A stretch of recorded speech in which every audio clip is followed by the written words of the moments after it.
Stephen King once wrote that nightmares exist outside of logic, and there's little fun to be had in explanations. They're antithetical to the poetry of fear. In a horror story, the victim keeps asking why, but there can be no explanation, and there shouldn't be one. The unanswered mystery is what stays with us the longest, and it's what we'll remember in the end. My name is Alan Wake. I'm a writer.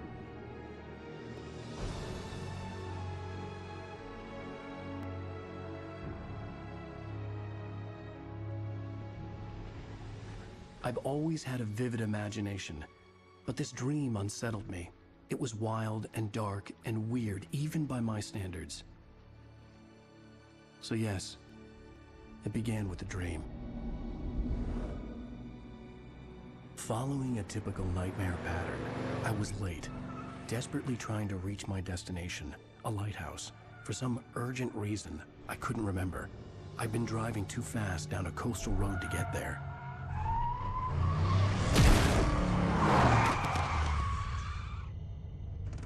I'd seen the hitchhiker too late.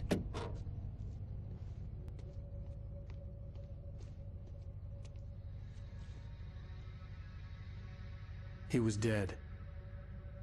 I was convinced they'd put me in jail and I would never see Alice again.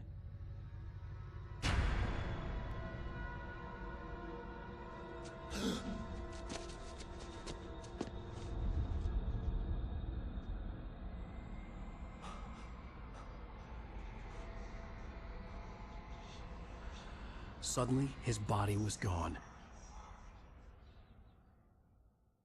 I was in shock from the crash. I could hardly stay on my feet.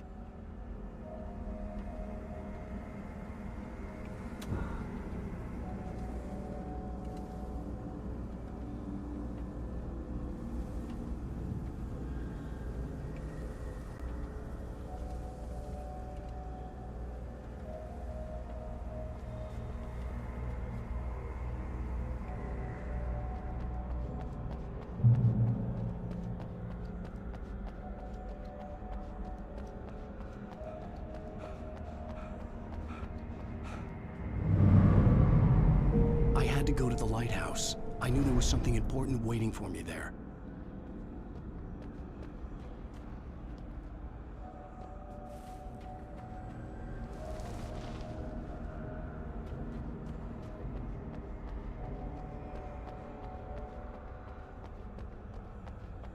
The bridge had collapsed. I'd have to find another way to the lighthouse.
Раз.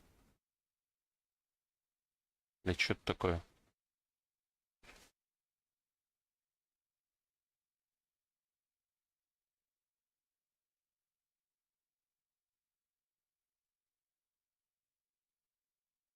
Угу.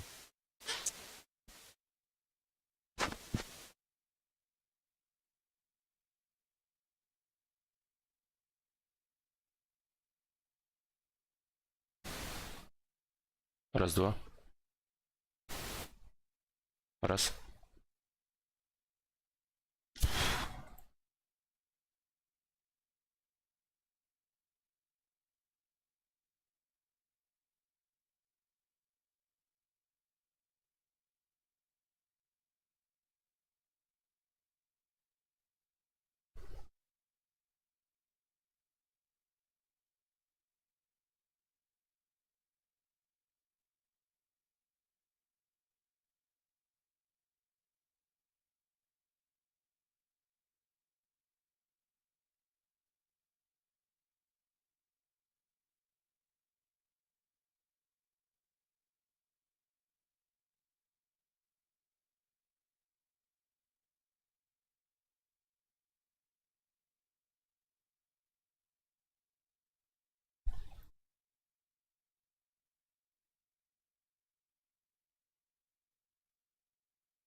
Ну ладно.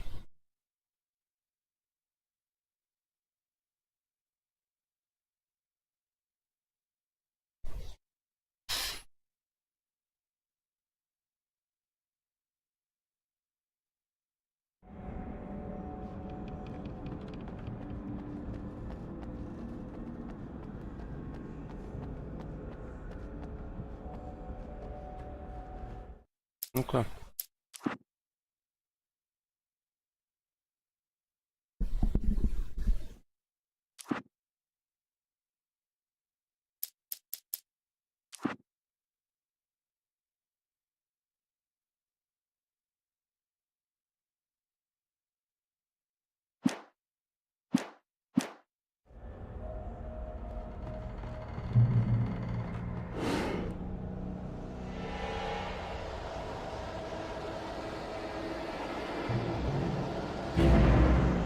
You don't even recognize me, do you, Ryder? You think you're God? You think you can just make up stuff? Play with people's lives and kill them when you think it's the drama? You're in this story now.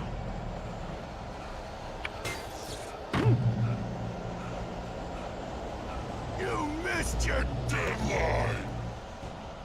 Damn.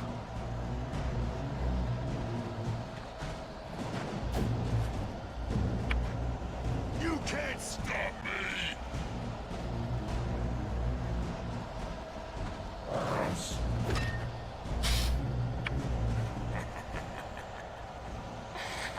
I realized that the hitchhiker was a character from the story I'd been working on. How does it feel to die by the hands of your own creation?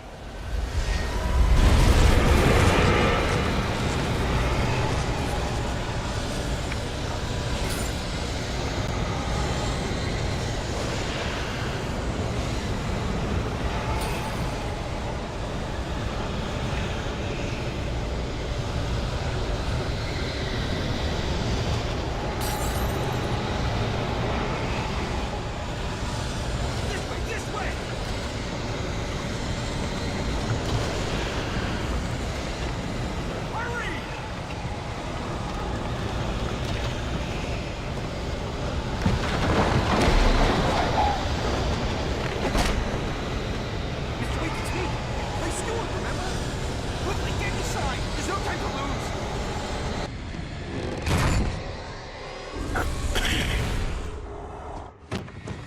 Oh no! Stop! No! Damn it, die! No! No! No!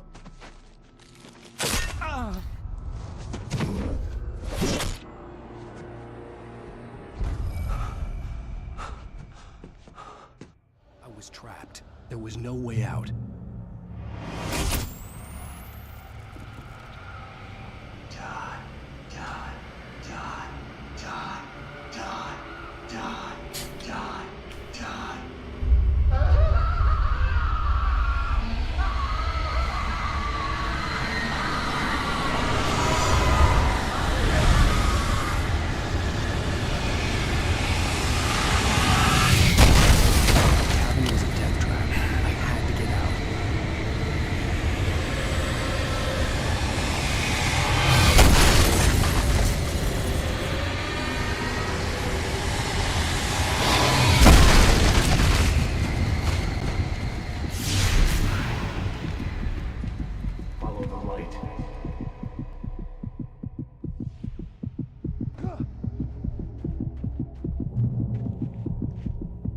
You are hurt.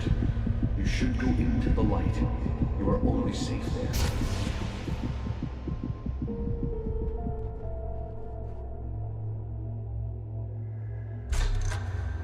Well done. I have something important to tell you. It goes like this.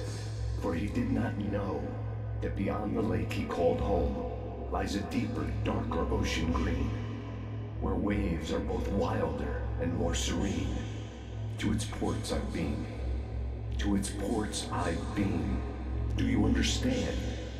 No. Follow my light.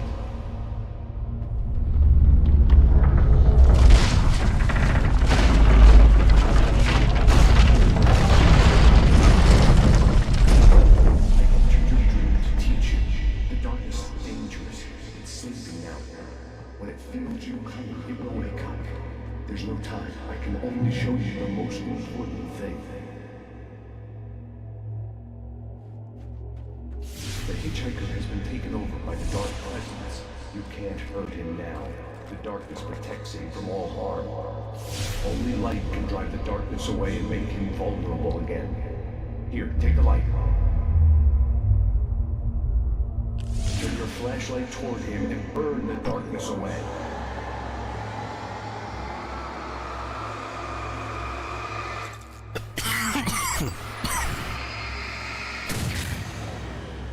You did it.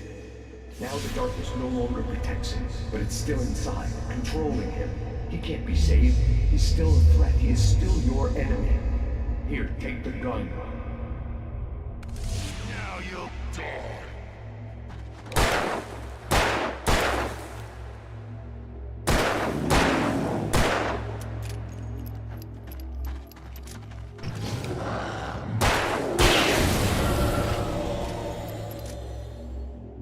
Good. You've done well. Remember what I've taught you. That is all. I will give you back your dream now. In the nightmare, a terrible darkness was taking over the world. The lighthouse was the last safe place on Earth. You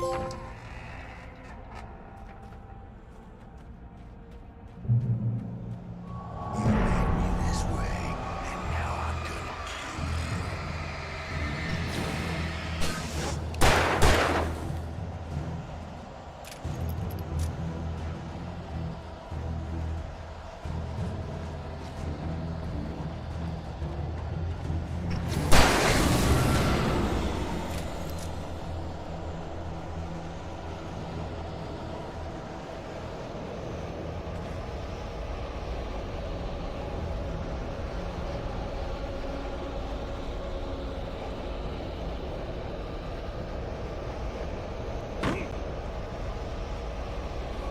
Еще тормоз. Ай!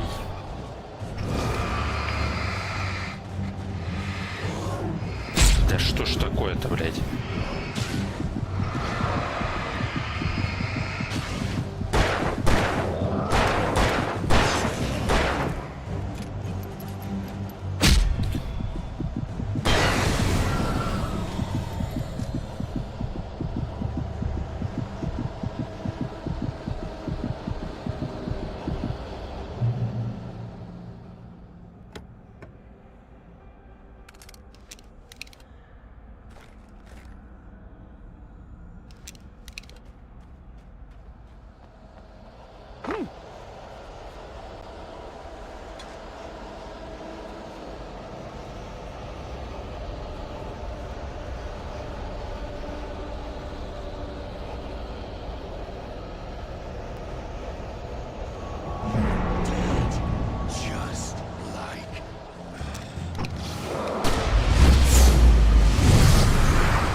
can keep this up forever!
Shh, baby. Just another nightmare. Everything's fine. You dozed off. Right. Anything more than dozed off would be news for everyone. Cheer up, handsome. We're here.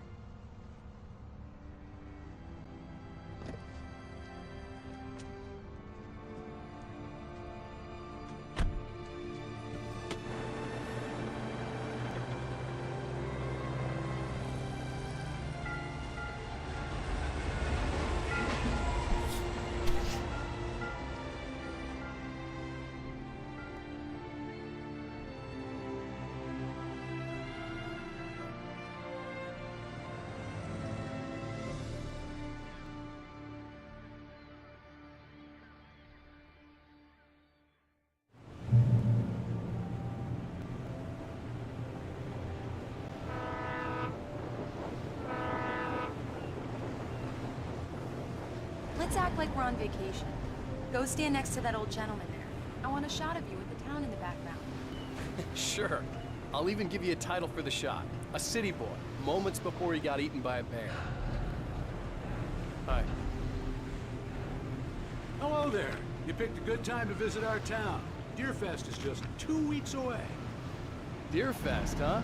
Did you hear that, honey? You have a lovely wife, if you don't mind me saying.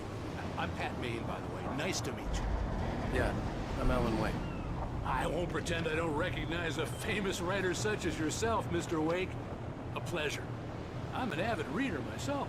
I hope this isn't too presumptuous of me, but I'm the night host at the local radio station. Any chance I could get an interview? Look, Mr. Maine, I'm on vacation. In fact, I'd appreciate it if we could keep my being here just between the two of us. I'm sure you understand. Fair enough. You can trust me to be discreet. Not a hard man to track down if you change your mind, though. I hope you two have a lovely holiday.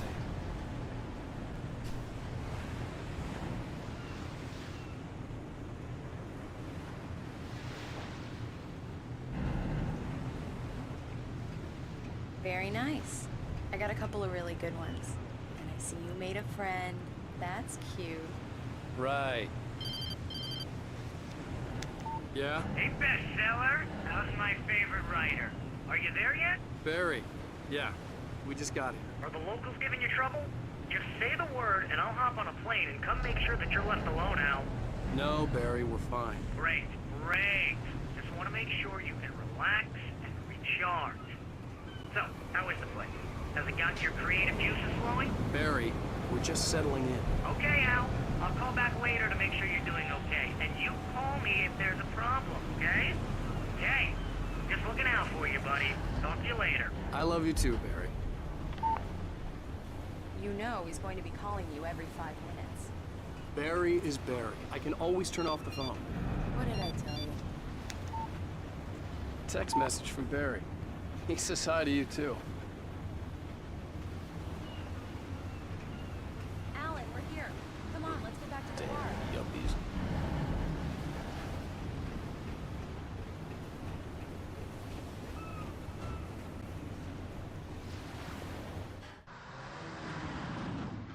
We need to stop at the local diner to get the cabin key from the landlord, a Mr. Carl Stuckey. He's waiting for us. I'll go fill her up while you get the key. I'll pick you up here in, say, 15 minutes? Sure. Alan, thank you for coming here with me. I love you too. Go on. I'll promise to behave.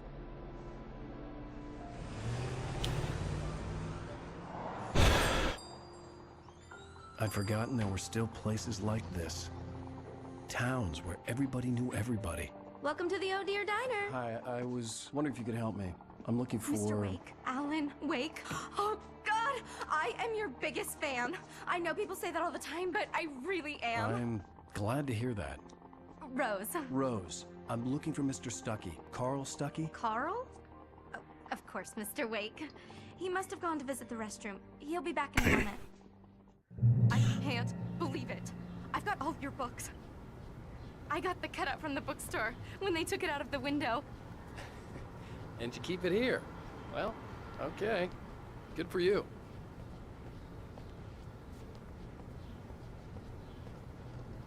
Try the coffee. Just don't blame me when you fall in love, 'cause it'll break your heart when you have to leave. Rusty here is no longer human. Do me a favor, Sonny. I could really use a tune right now. Coconut, number 6 in the jukebox. I'd do it myself, but both of my legs have gone to sleep. Bad circulation. Yeah. Are you serious? Coconut again? You disgust me. Call yourself a rocker. Unbelievable. Ha! It does that. Get stuck. Yeah, you need to give it a good solid whap. Now that's what I'm talking about, yes! This is it. I've died and gone to hell.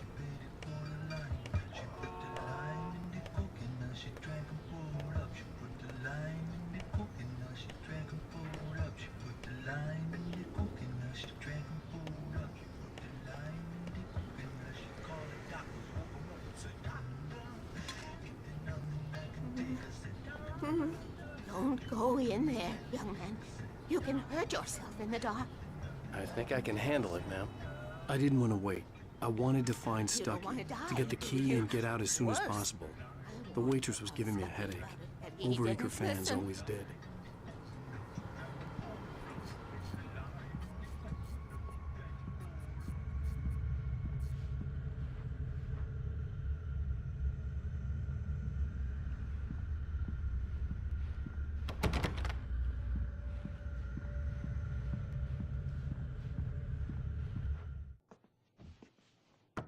Hello?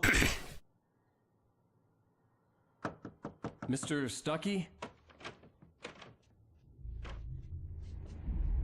Carl couldn't make it. Unfortunately, he was taken ill.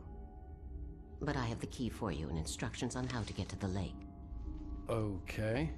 I wish you a good stay in my cabin. I'll come by later to check how you've settled in. And to meet your wife.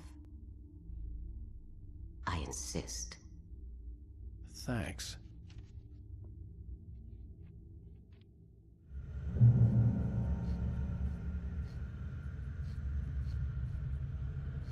Cauldron Lake is a special place. Very inspiring.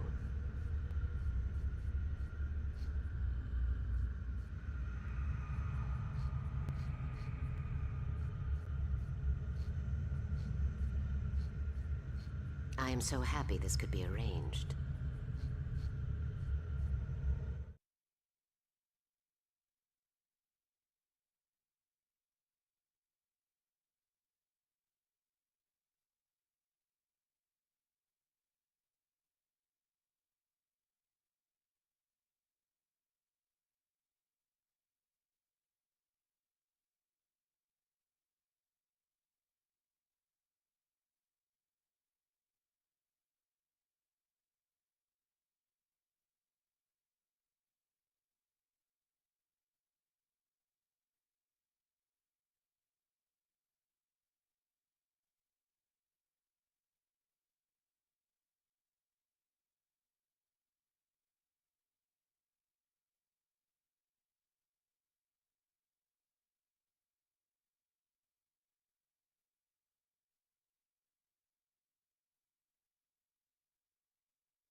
You got lucky this time, young man. You can hurt yourself in the dark. Even that sounds better than your singing. Are you all right? Splendid, splendid! Damn hernia. It swells up like a balloon if I lift anything heavier than a spoon. Yeah, splendid, splendid. It's been a long time, Tom. Good to see you. Hey, you wouldn't happen to have a bottle, would you, Tom? I wish.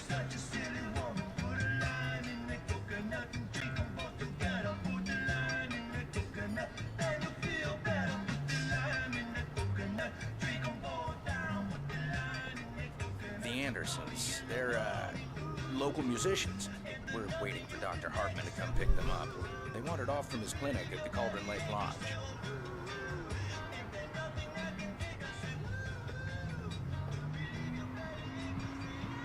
Bye, Mr. Wake. Mission accomplished. The key and the directions. My hero. I got some flashlights, just in case. Hey, wait! Mrs. Wake! Your keys!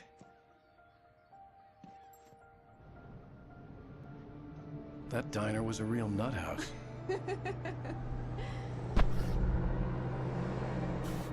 Can you believe this place? This would make a wonderful setting for a book. We're supposed to be on vacation, Alice. I'll figure it out when we get back home. Okay? Okay. We can talk about this later. Pat Main here on KBFF. I didn't want to talk about it. I wanted to bury my head in sand. Here's another one of my favorites to go with it. Once upon a time, I was a successful writer, but that was a long time ago. I hadn't been able to write a word in 2 years, not since my last book. And now the weather. It's gonna be a clear night, so you folks in the big city might want to look up every once in a while, see those stars winking down at you. It gets pretty dark out here, but they'll light your way.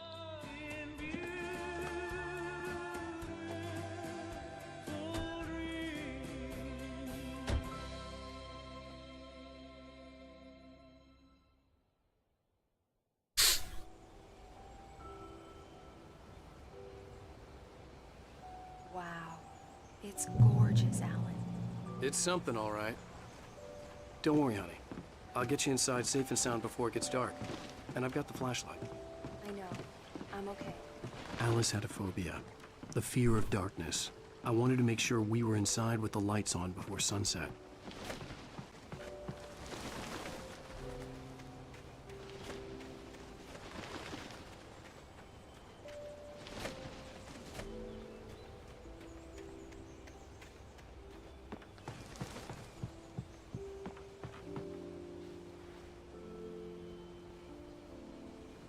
Here we go. Let's take a look inside. Come on. It's dark in there. We need lights. Can you figure out how to get the power on, honey? Hello? Anyone here?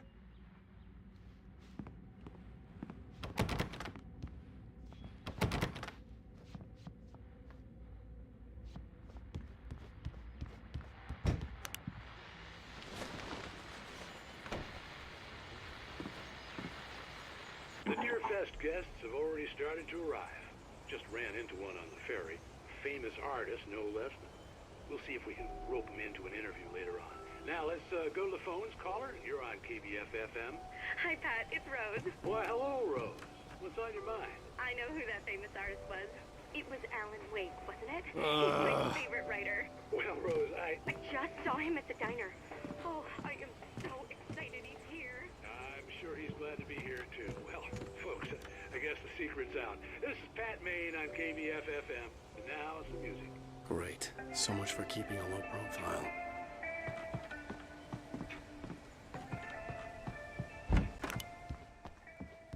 The power cable goes to that shed over there.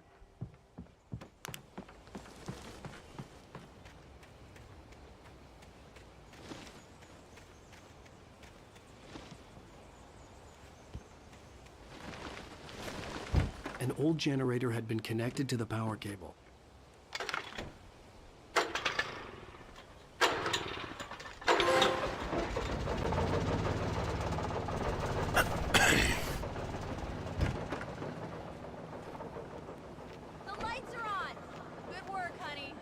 freshen up a bit and start settling in. The island had once been the site for a love story.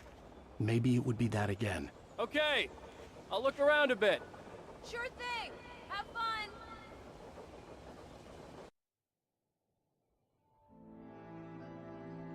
It was a beautiful place. I told myself I could rest here, sleep here, and forget about my work.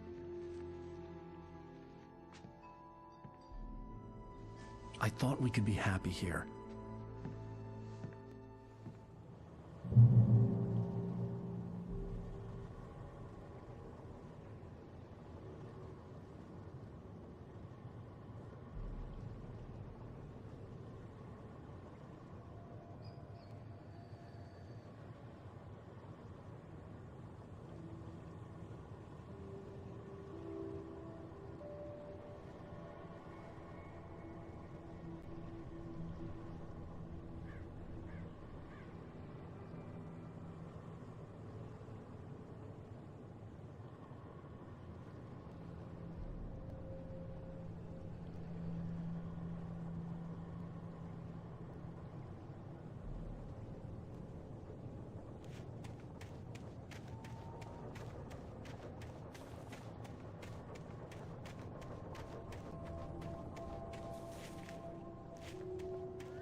Alice?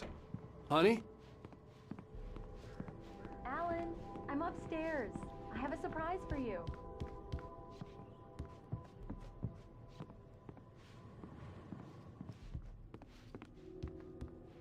Well, hello there.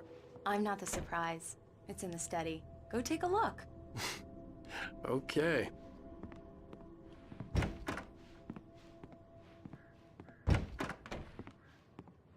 Surprise! Alice? What is this? I guess I have a small confession to make. I thought maybe you could write here that a change of scenery would get you past— Damn it, Alice, everyone Hey, just hear me out. There's a local doctor, Dr. Hartman. I read a book of his. He has a private clinic here. He specializes in helping artists. So now you want to get me committed? No, it's not like that. That's not— Alan?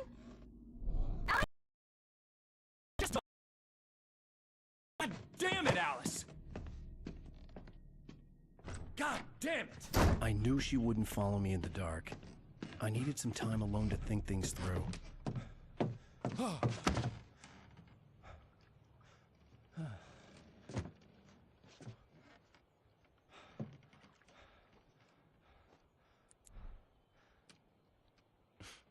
Damn it.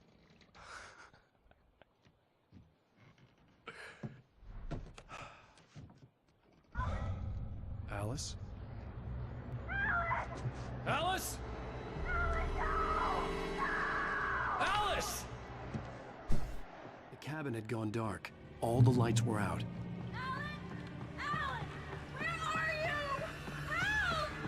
Alice, I'm coming! It's all right!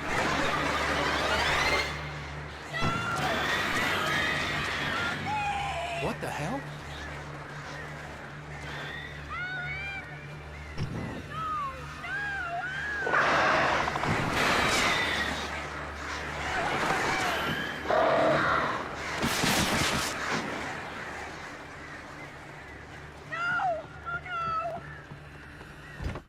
Alice? Alice?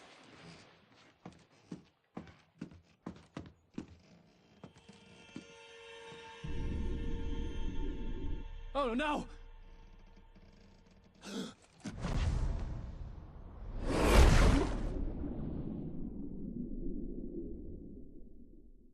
Keep going, Alan. Wake up. Alice?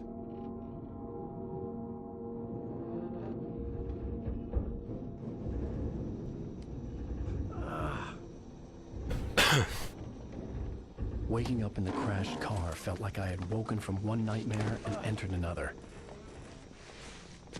I couldn't remember how I got there. All I knew was that something terrible had happened to Alice. The phone was dead.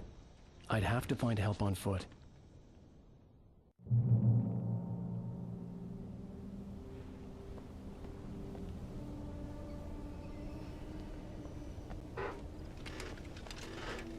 Among Alice's things was a book, The Creator's Dilemma, by a Dr. Emil Hartman. Seeing the book brought back my fight with Alice. I didn't like it, and I didn't like the guy's smug face on the cover either. The gas station was my best bet. They'd have a phone I could use. It looked like a long hike through the forest to get there.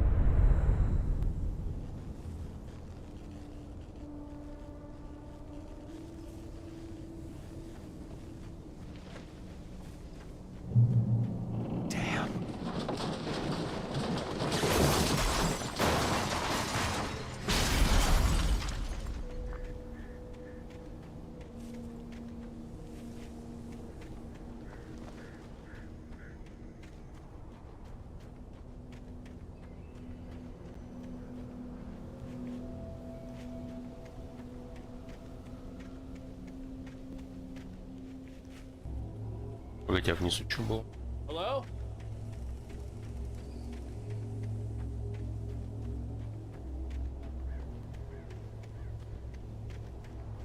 Или тут нет спуска вниз?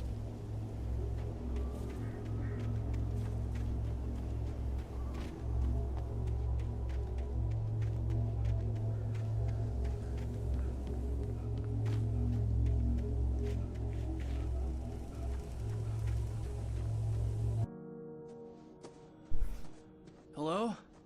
Is someone there?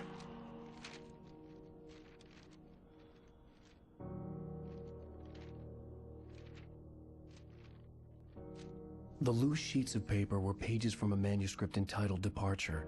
That was the name I planned to use for the next novel I had never gotten started. I was named the author. I hadn't written it. I couldn't remember writing it. In the scene on the page, the hero was attacked by an axe murderer in the woods at night.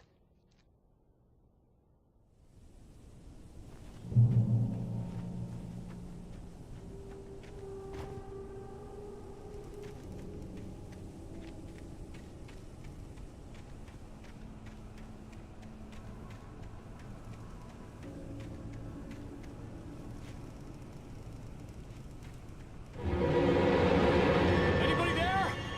Please, I've been in an accident.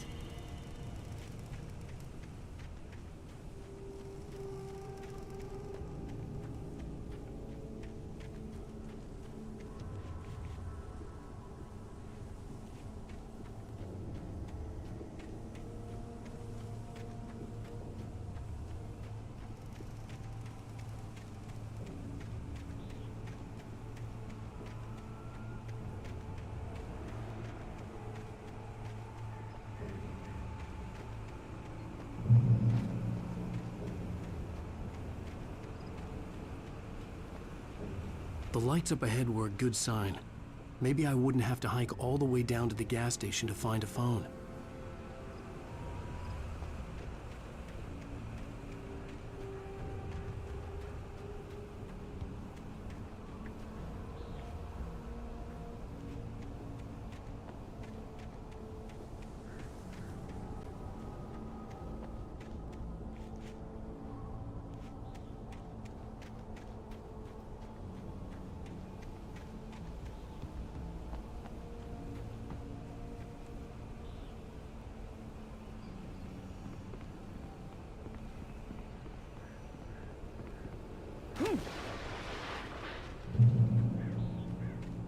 Anybody there?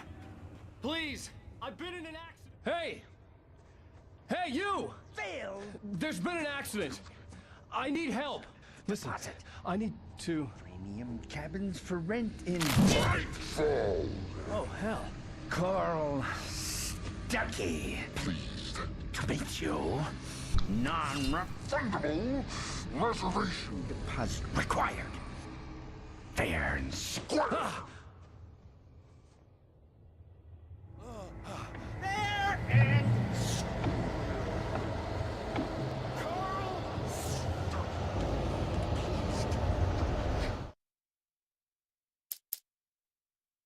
Departure by Alan Wake. Не то нажал. The man turned to face me. His face was covered in shadows. It was hard to make him out in the darkness of the forest that surrounded us. but the axe he lifted was plain to see. It glistened with the blood of his victim. He grinned madly. The Taken stood before me. It was impossible to focus on it, as if it stood in a blind spot caused by a brain tumor and eye disease. It was bleeding shadows like ink on the water, like a cloud of blood from a shark bite. I was terrified. I squeezed the flashlight like my life depended on it, willing it to stop coming any closer. Suddenly something gave, and the light seemed to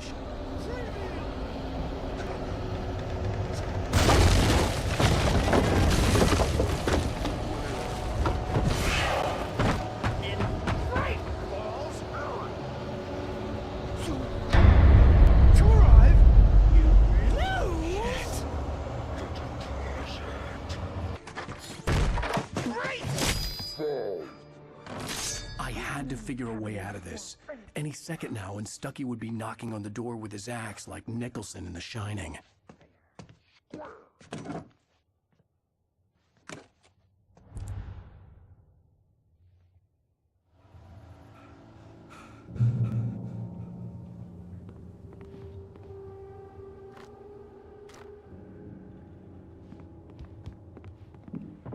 During your trying walking, it's the latest thing in yes. Assembly. Great Falls Sheriff Station. Moving. Let you. Hello? One stone. You can see the sun.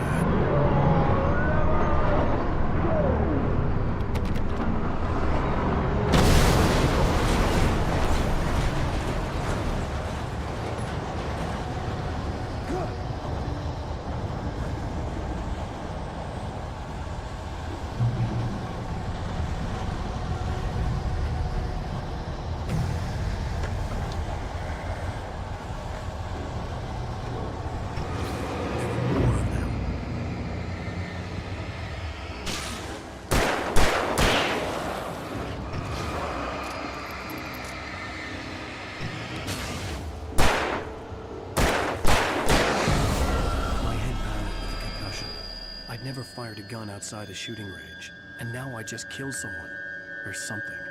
There were no bodies. They just disappeared. If I was dreaming, it felt real enough to make me sick. Eerie hand-painted graffiti was revealed by my flashlight. Someone had hidden a chest of supplies near it.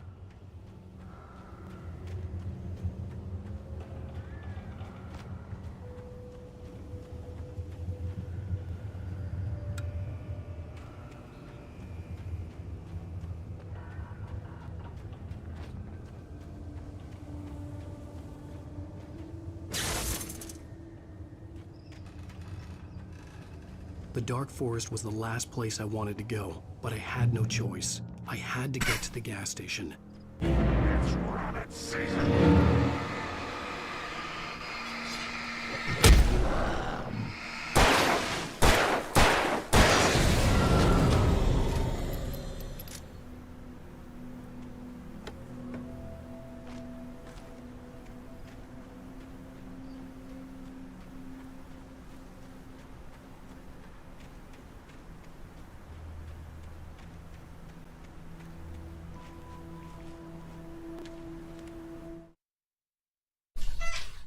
Rose knew she had been gushing, but right now, she didn't care.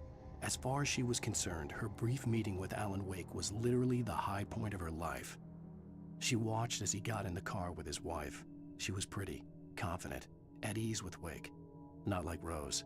They were perfect for each other. She'd have given anything to be called their friend.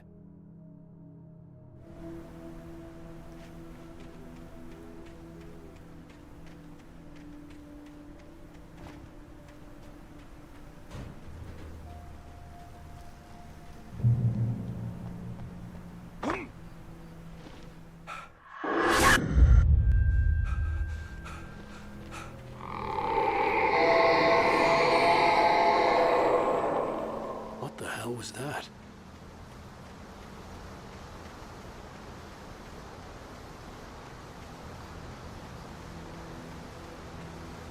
When I saw the river below, something uncoiled itself inside my head. I realized that I'd have to find a way across. I didn't even want to look at the water.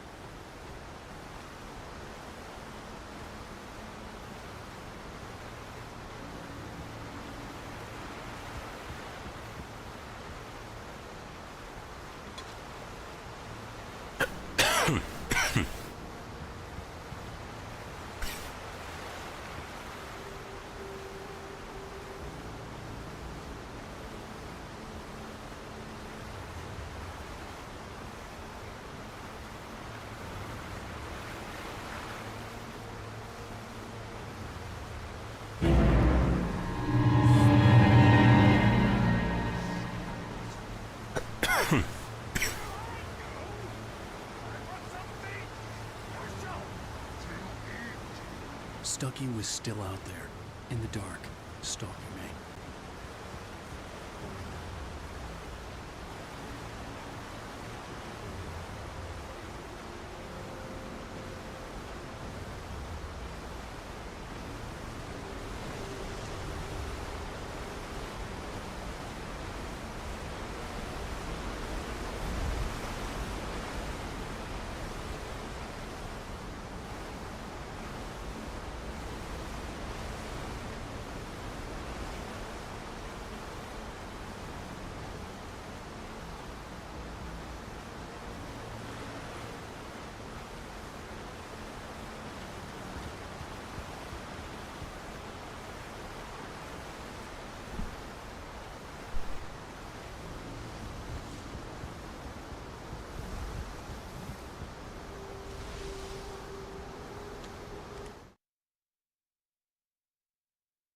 Barry Wheeler was bouncing off the walls. He jumped on a plane after his calls were ignored by both Al and Alice for several days. It could mean that they were both on a second honeymoon, but Barry didn't buy it. Al had been way too unstable for that, not sleeping, messed up. Barry had years of experience dealing with Alan Wake, and he couldn't ignore it. Something was wrong.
Taken. They're taken.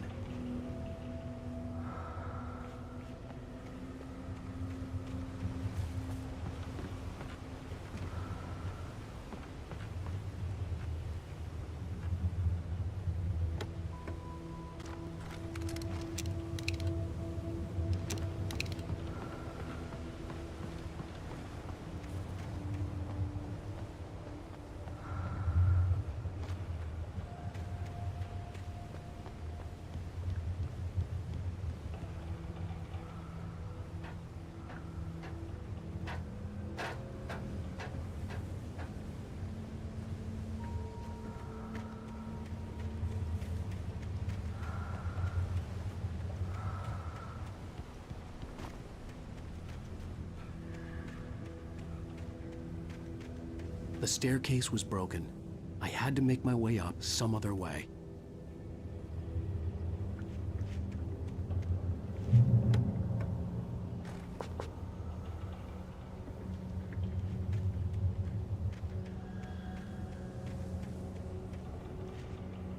There was no power. There was bound to be a generator somewhere at the logging site.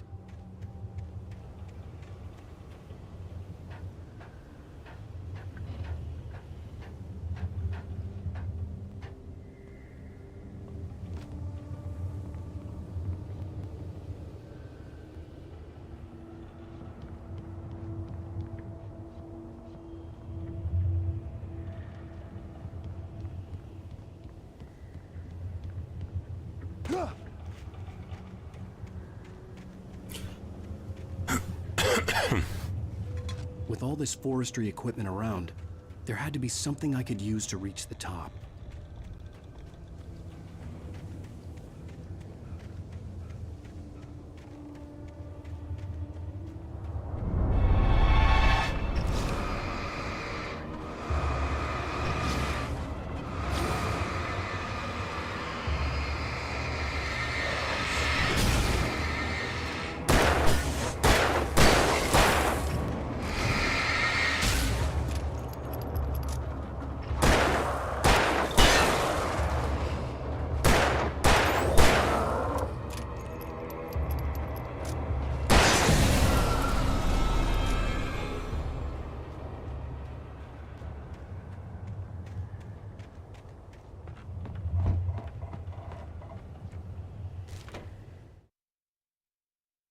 I heard them before I saw them, swooping down from the sky and screeching as they came. I spun around just as the cloud was upon me. For an instant, I stared into 100 dead eyes, black pearls glittering in the darkness. I raised the flashlight and the swarm exploded like fireworks. Feathers burned, turned into ash. I couldn't hear my scream above theirs.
Well, I was just outside for a breath of fresh air, and what a night.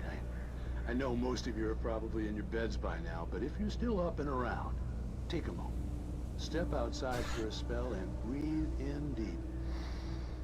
The weather is absolutely still. The sky is crystal clear. It's like the forest is quietly breathing along with you. You listeners know I'm a night owl, and it's on nights like this I wish I wasn't cooped up in the studio. Makes an old man like me wish I could just roam wild. But here I am, and it would keep you company all night long if I weren't. It looks like I'm not the only one staying up late. Caller, you're on the air. Hey, Pat, it's Maurice Horton. Hello, Maurice. What are you up to? Well, I was just taking Toby on his walkies. Oh, isn't it beautiful out there? Sure, but Pat, the reason I called is that Toby heard something rustling in the undergrowth and took off after it, and I couldn't find it. Probably a rabbit. Sure. loves rabbits. Well, sure. Anyway, I figured that, you know, if anyone runs into Toby, they could grab him. My number's on his collar. And Toby's a friendly dog? Toby loves people. Usually he comes back, but we were pretty far from home, and it sounds like he went pretty wild there. Great dog, but just too dumb for his own good. Well, Maurice, it's out there now. Hope Toby comes home soon. Yeah, thanks. You have a good night now.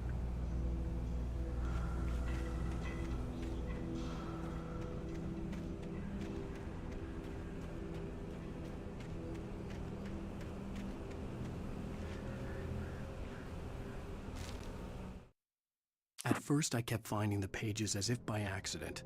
The book I couldn't remember was either a terrible and true prophecy or an act of creation that had rewritten the world. I began to hunt the pages feverishly, for they held the answer to the mystery. With it, I could save myself. With it, I could save Alice.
The gas station was closer now, its light welcoming in the darkness. Paul makes the best dogs in the state. Belly Burster is the best with no contest. Monster Dog is second best. The famous dog is...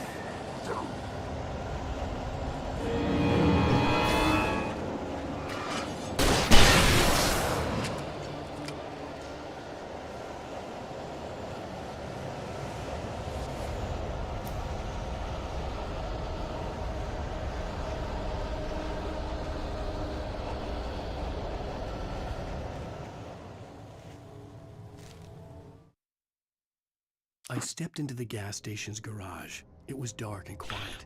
The place was a mess. It looked like someone trashed the place or that there'd been some kind of fight.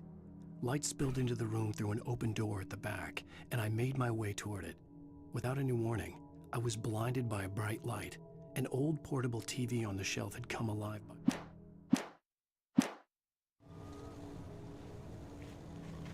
Где там что светилось?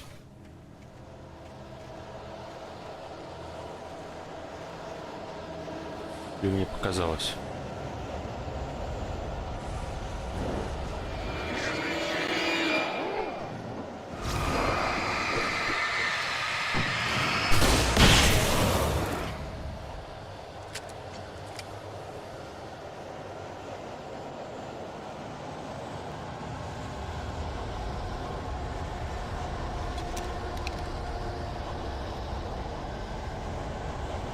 Скорее всего, он там светил.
The cabin on Cauldron Lake? She asked. The sheriff looked at me suspiciously. The early morning light flooded through the office windows. I would probably never have gotten out of the woods alive without her help, but I couldn't tell her the truth of what I'd faced the previous night. She'd think I was lying or crazy. She'd lock me up, and she wouldn't help me find Alice.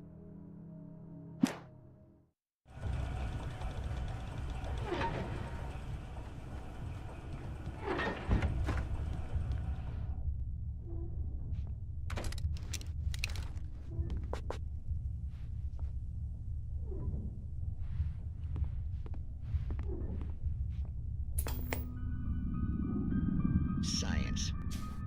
It bestows immortality on those who advance it to elevate all of mankind. Newton, Einstein, Sagan, princes among men. But the price for such a legacy is steep indeed. In Night Springs. Tonight's episode, a quantum suicide. If our lives are already written, it would take a courageous man to change the script. Having called a press conference, Dr. Barclay Colvin is about to demonstrate that very courage. Ladies and gentlemen of the press, I am Dr. Barclay Colvin, and I'm glad so many of you could join me here at the Moorcock Institute. Tonight, I'm going to give a practical demonstration of the many worlds interpretation. As you can see, this is a loaded 9mm pistol. It shall be part of a thought experiment.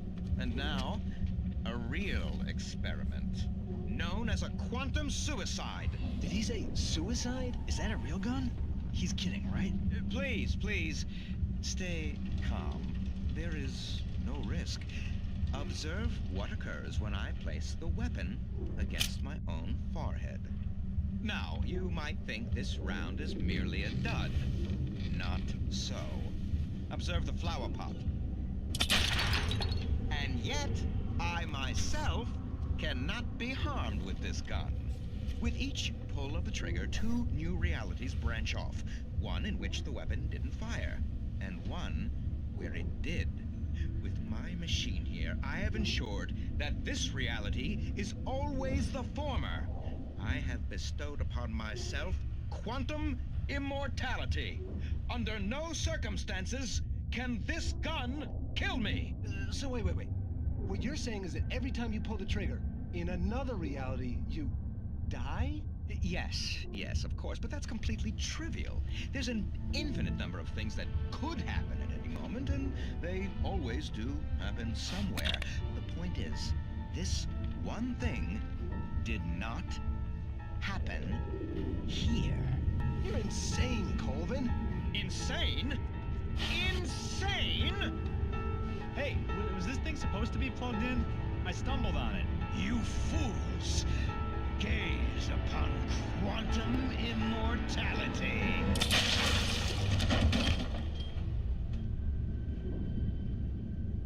Poor Dr. Colvin, felled by his own hubris or the ignorance of the masses. Perhaps he should have left the crate unopened, the decaying atom unobserved. Curiosity often kills the cat. In Night Springs.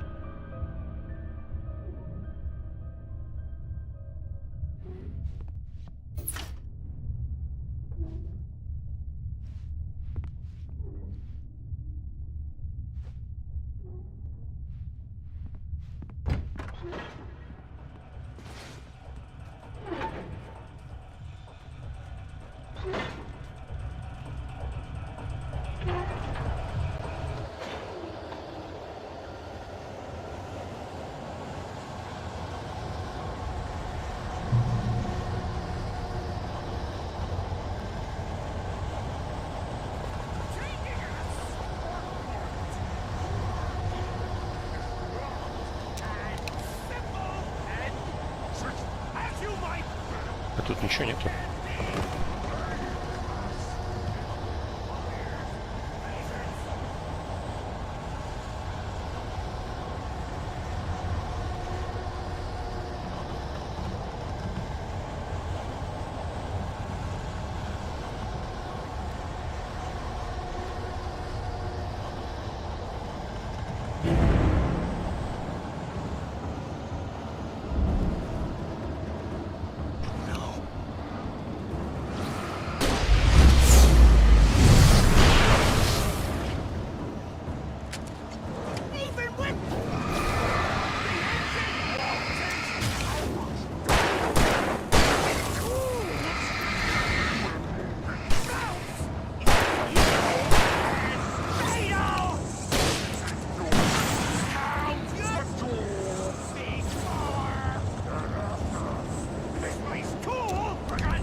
Stucky's body vanished, leaving behind only a lifetime of nightmares to come, assuming I'd reach the lights of the gas station alive.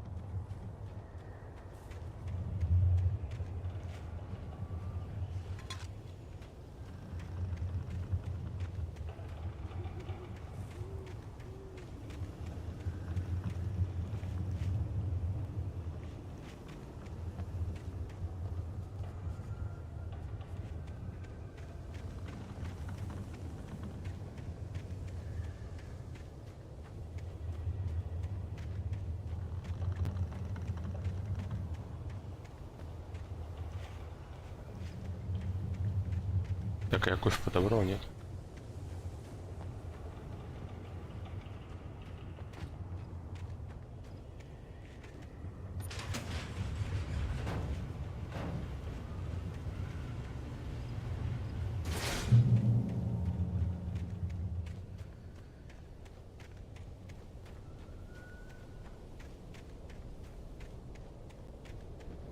I recognized the parade float I had seen in Bright Falls when I first arrived with Alice.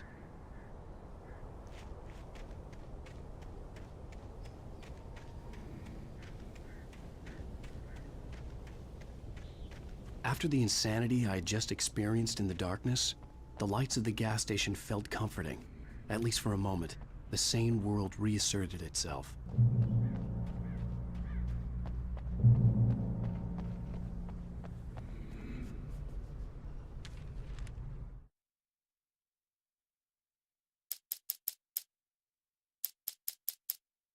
Stucky spat on the garage floor and tried to shake the cobwebs from his head. Ever since the couple never showed to pick up the keys, things had been fuzzy. Something, a feeling caught his attention. Stucky looked up and stared as his brain tried in vain to process the horror before him. He stumbled back, knocking over a can of oil. A black pool spread across the floor while he struggled for a brief moment, then let go as the unrelenting darkness engulfed him.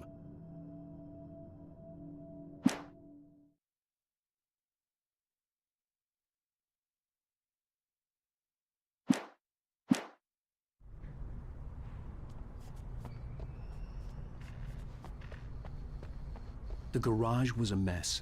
It looked like someone had trashed the place, or that there'd been some kind of fight.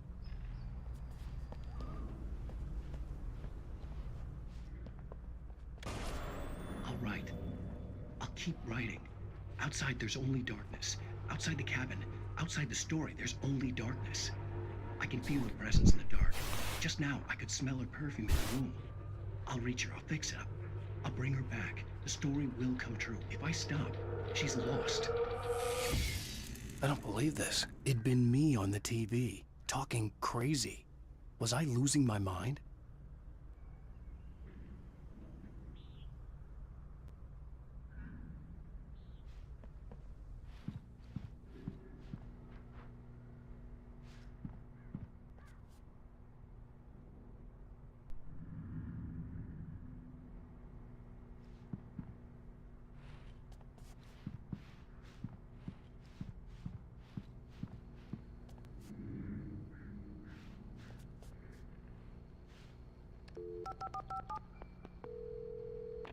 Bright Falls Sheriff Station.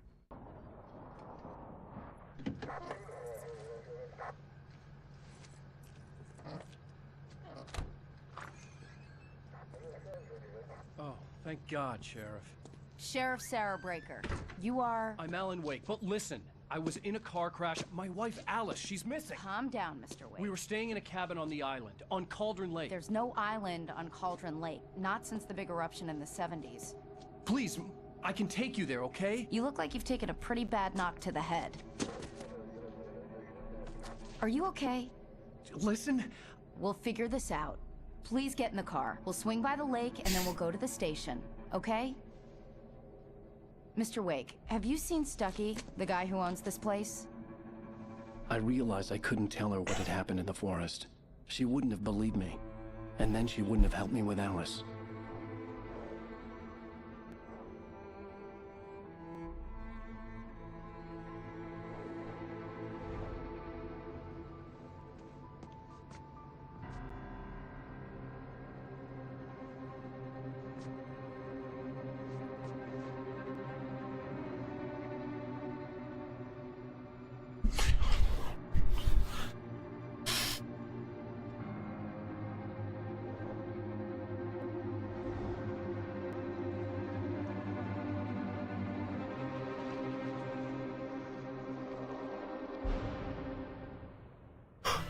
A candy-colored clown they call the Sandman.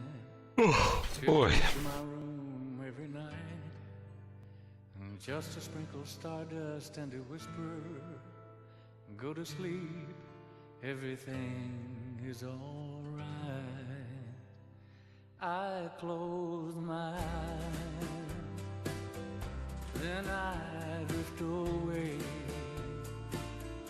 into the magic night. I softly say a silent prayer. Previously on Alan Wake. I came to Bright Falls with my wife, Alice. Thank you for coming here with me. I thought maybe you could write here. I don't want to hear it! God damn it, Alice! Now, she's missing. Alice? Alice? I woke up behind the wheel of a crashed car. I'm missing a week. I was attacked by shadowy men straight from a nightmare.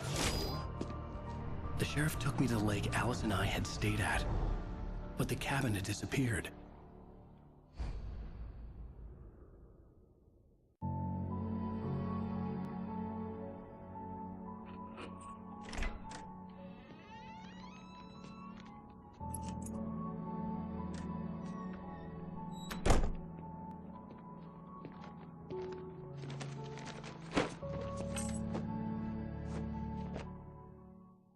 Honey, I'm home.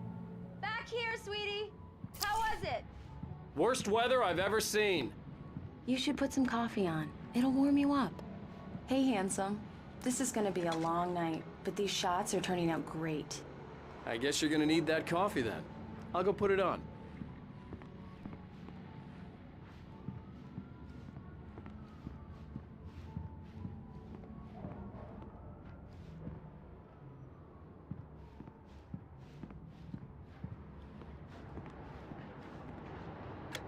Coffee's on. Great, thanks. I'll need it if I'm gonna finish this by tomorrow.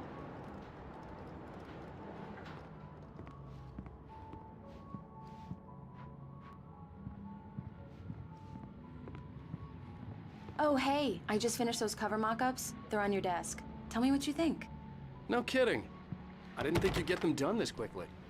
On occasion, I can perform all sorts of miracles, my dear. Oh, really? Well, you seemed to think so last night.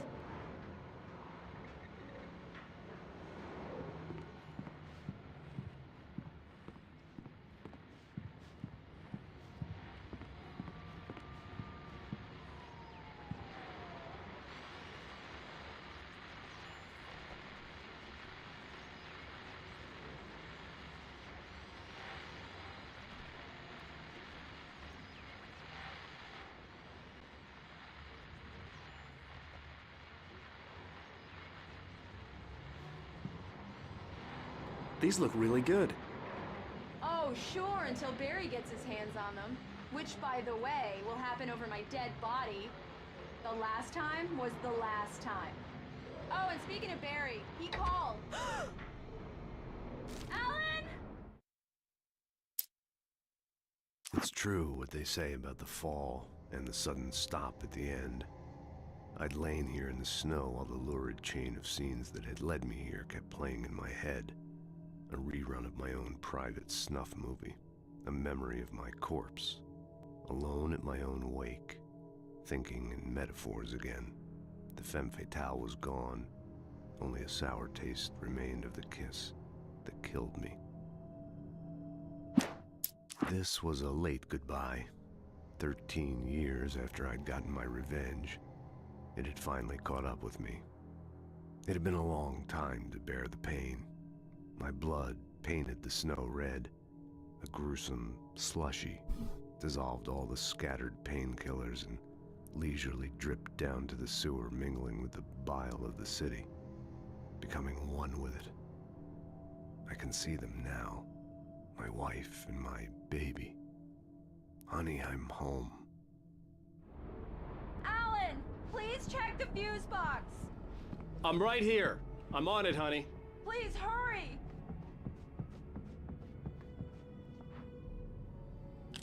Honey, it's a power outage.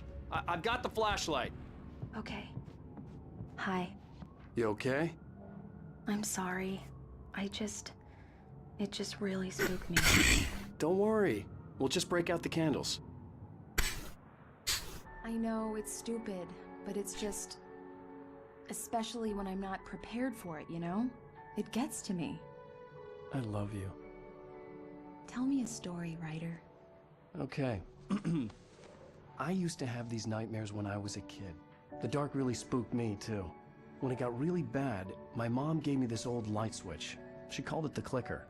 The clicker, huh? Yeah.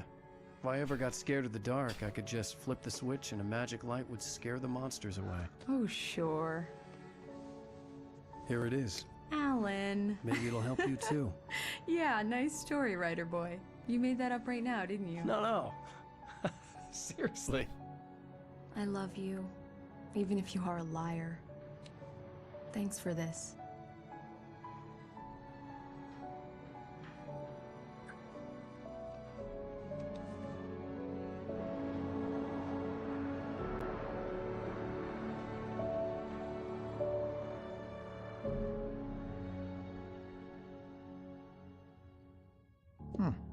How do you feel, Mr. Wake? Any nausea, disorientation, anything like that? Mr. Wake, how are you feeling? I'm okay. My head's fine. I had to lie about my headache and memory loss. He'd send me to a hospital for tests. I couldn't leave without Alice. Very well. I don't think you have a concussion, but you've obviously been through quite a shock. You should take it easy for a couple of days. Thanks. Well then, Mr. Wake, we're done here. If the pain gets any worse or you experience any other symptoms, you should come see me. I'll let you get on with it then. Sarah, Sheriff Breaker, is waiting for you. She's very good at her job. I'm sure she can locate your wife in no time. Doc Nelson was the image of a small-town doctor. Sheriff Breaker had called him to the station to take a look at the cut in my head. I'm sorry you had to cut your morning fishing short for this, Doc. Oh, she's a beauty, ain't she? Not the biggest I ever caught, if you can believe that coming from an old fisherman like me, but she's right up there. Now, she's a largemouth bass, which is what you're after if you prefer a lure. Now, if you want either trout or salmon, on the other hand, then it's fly fishing for you. You a fishing man, Mr. Wake? Oh, doesn't really matter, I suppose. But it can be very relaxing out there. You can't get me off the water this time of year. Closest thing to heaven. I'll take your word for it, Doc.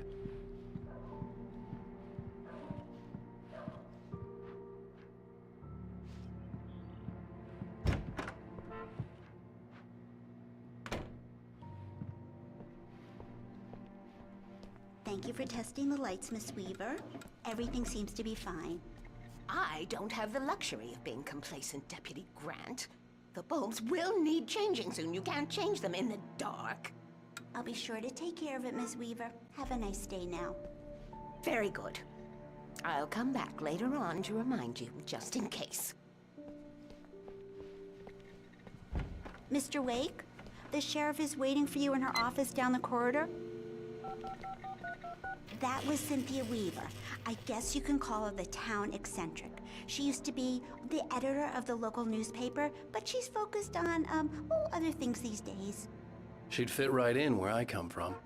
As you can see, she's a little obsessed with maintaining the light bulbs of the whole town, refuses to step on shadows, things like that. Back in her day, she wrote about all sorts of weird things in the paper. Bright Falls has a colorful history. Of course, what small town hasn't?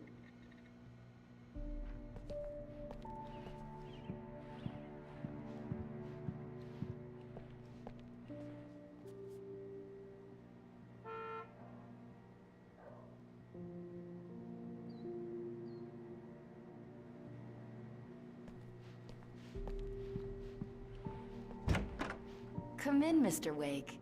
Your phone's on the desk. The battery was dead. It's charged now. Have you started looking for my wife yet? My men are already on it. Now, can you tell me what happened? I'm not sure. I can't remember. We were arguing. I walked out of the cabin. The cabin on Cauldron Lake? How did you end up at Stucky's gas station? I wanted to tell her what had happened last night, but I couldn't. She'd lock me up. Excuse me, I need to take this. Hello? Alan, please help me. Alice? Stop talking to the law. You'll do exactly what I say if you ever want to see your wife. Who is this? Go to the back lot. There's a hole in the fence on the left. Look inside the junker. I left a little something there to convince you we're all on the same page here. After you ditch the cops, you're gonna meet me in Elderwood National Park. There's a spot called Lover's Peak. Midnight. Don't do nothing stupid Mr. now. Wake, can I help you with anything? Watching you. I need to get some air. The sheriff said I could go out back. Of course, Mr. Wake. You can get there through the cell corridor. Hey! Hey! Alice looked through the viewfinder, lining up the shot. Cauldron Lake was breathtaking. Something caught her eye. A figure standing in the shadows behind the cabin, like a thin woman in a black dress. She lowered the camera and looked again. No one there. Just a collection of bushes that looked vaguely human-shaped. She shook her head and laughed. I need more light in here. God. Hey! Hey, mister! Hey, can you turn the light? The light's on! The deputies, they don't understand. They won't listen to me. Thank you, man, thank you. Hey, you're all right. You're a good guy. Don't let anybody tell you different. You know, I shouldn't even be in here. The cops, they got it all wrong. See, sure, I beat him up, but I wasn't drunk. I mean, I wasn't drunk at the time. I only got drunk afterward. Okay, listen, you gotta listen carefully now. Here's the kicker. That wasn't Danny. No, sir. It only looked like him. You wanna know who it really was? I'll tell you who it really was. It was a goddamn space alien! I know it sounds like something a drunk would say, but believe me, I wasn't drunk then.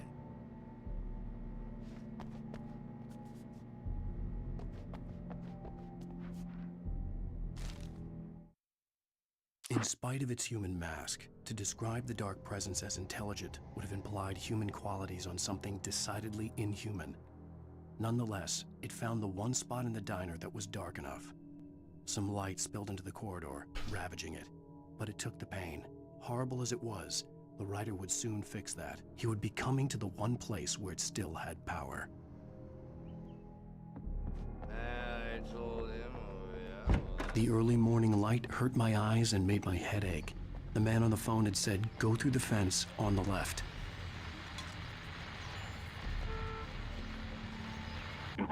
Well, folks, it's been another long night, and it's about time for me to sign off for a while. God knows I need my beauty sleep. Just one more item before I go. It's been a busy night for the Sheriff's Department. We've had a few broken windows, even a report of shots fired on Main Street.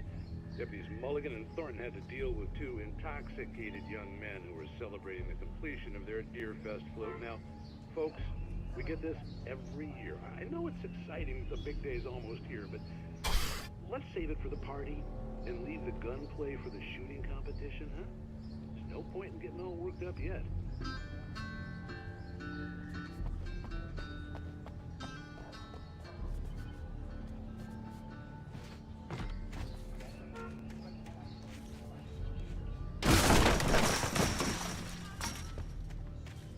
Alice's driver's license had been placed on the front seat. The caller meant business. Barry? Ow! Ow! Thank God! Where the hell have you been? I've been trying to reach you for a week, you and Alice.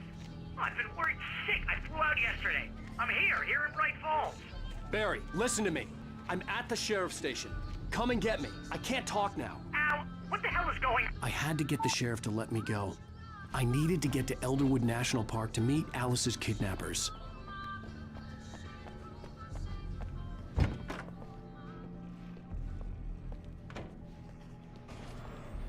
A writer is a light that reveals the world of his story from darkness, shapes it from nothingness. The way a sculptor carves a statue from a block of granite. If I stop, the world I'm making dies. Darkness will reclaim it.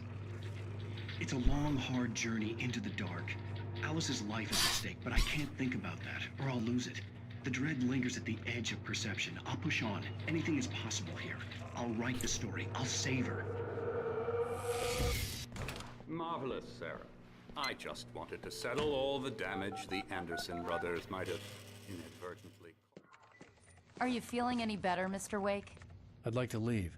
Am I free to go? Well, we still need to talk about... Am I under arrest? No, of course not. But I need to know where you'll be staying so I can get in touch with you. I'd avoid the motel. The Majestic is known for its roaches. The cabins at Elderwood are pretty nice, though. That sounds perfect. I'm Dr. Emil Hartman. I'd like to invite you to stay at Cauldron Lake Lodge. Did you talk to my wife? I had the pleasure of discussing your situation with her on several occasions. Did you set something up with her? I invited her here. My clinic is a place where... Oh, hey! Oh, my! Take it easy. Hey, nobody move! Get your hands off of my client! Who are you? I'm Barry Wheeler, his agent. If you have business with Mr. Wake, you talk to me. You yokels won't know what hit you once I sick my lawyers on your asses. No harm done, Sarah. I'm all right. I don't want to press charges. Mr. Wake, my offer still stands. Get me out of here. What the hell was that about, Al? We don't need a replay of that thing with the paparazzi. I thought they were gonna lock you up. I had to talk to someone. I told Barry everything. He thought I was certifiable, but when he heard about the manuscript, I had him. The fact that I'd written something, even if I couldn't remember it, was enough for him. He smelled money. And he believed that Alice had been kidnapped. Anything beyond that was another story. I had a midnight appointment with the kidnapper in a place called Lover's Peak, somewhere in Elderwood National Park. The plan was to rent a cabin. I don't like it, Al. I don't like any of it. It's not good. In fact, it's the absolute opposite of good. Mr. Wake! Barry, you found him! Hi, Rose. Oh, wow, I was just thinking about you, too. Great. I was just bringing Rusty some coffee. He's on the balcony, looking after Max. Poor thing. I really need to go. Great to see you again, Mr. Wake. Later! Who's Max?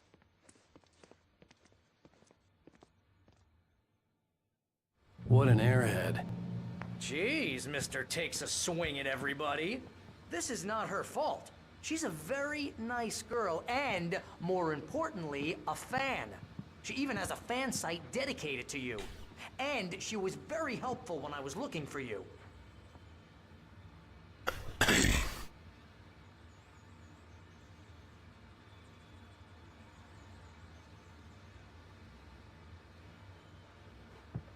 Seriously, Al, what you were saying in the car, just listen to yourself.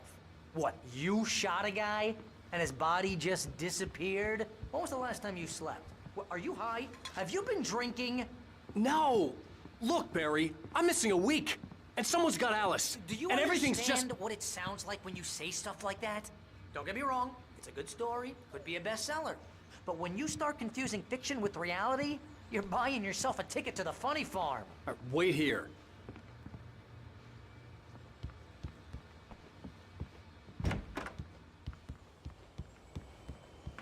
Easy there, boy.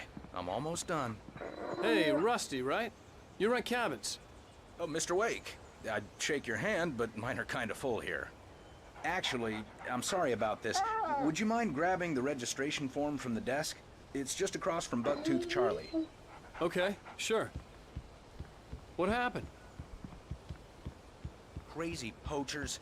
Max here got his foot caught in a trap. They're illegal to use here. Hell, you're not supposed to hunt within the park at all. But that doesn't stop some lowlifes. Well, at least Max is gonna be okay. You got lucky. Max is still groggy from the shot I gave him, and I'd rather not leave him alone just yet. The form's on the desk across from the mammoth skeleton. Seriously, Al, you can't just go and meet a kidnapper. Those situations always end up in disaster. You gotta talk to the cops. She's my wife, and it's my call. Can we talk about this later? No. This whole thing, listen, you hit your head. I mean, geez, Al, come on. You gotta understand how crazy all this sounds.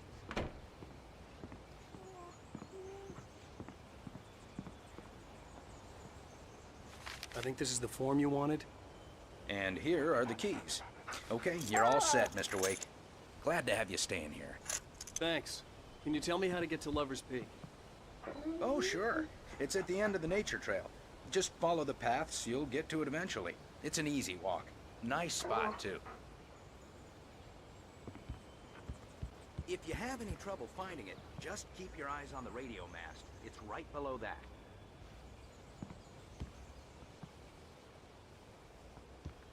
If you're trying to pull a joke on me, freak me out, it's working. Ha ha, let's have a laugh on Barry. Well, you had me going there real funny, Al. You can quit it now. Look, Al, you're asking me to believe that you shot a dude who went poof into thin air, a guy who was bulletproof until you pointed a flashlight at him. You hear that from people who end up spending time in padded rooms, strapped to their beds, wearing white shirts with too long tangled up sleeves, and eating a healthy diet of pills. Al, you make cruel jokes about people who believe that kind of stuff. You're the skeptic. You gave me an hour-long lecture on homeopathy last month. What was it? If there's no proof, it's pure bullshit. Period. Guess the laugh's on me then. Al, come on! I mean, okay. Okay, maybe something weird happened to you, okay? Well, thanks for the heartfelt vote of confidence. All I'm saying is you gotta throw me a bone here, bestseller. What would you think if it was me? There's no way you should be going out at midnight with a gun. No one asked you to come here, Barry. Either work with me on this or go straight back to New York. Your choice.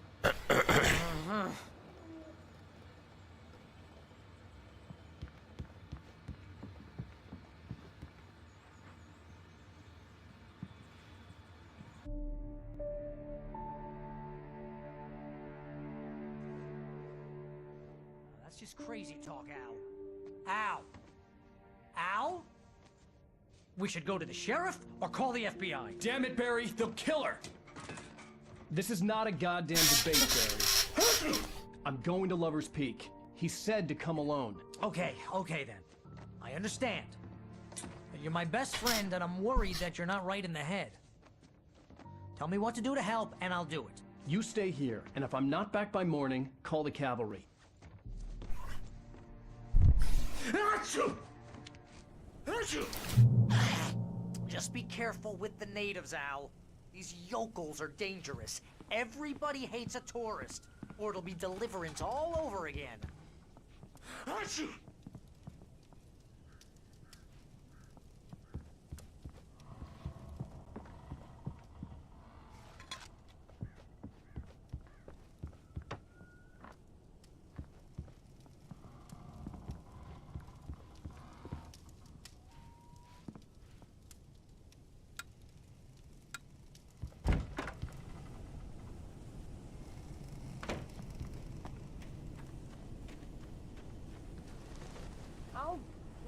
Al. I'll hold down the fort.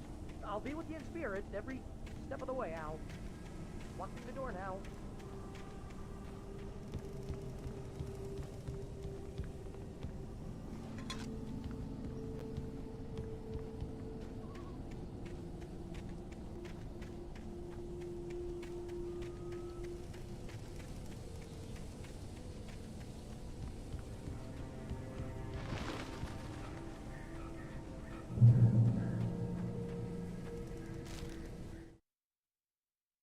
Barry had never gotten along with Alice, but he knew Alan loved her with an almost frightening intensity. And now something had happened to Alice. And here was Al armed with a gun and saying things people got put in padded cells for. It was as if his friend had experienced a massive psychotic episode.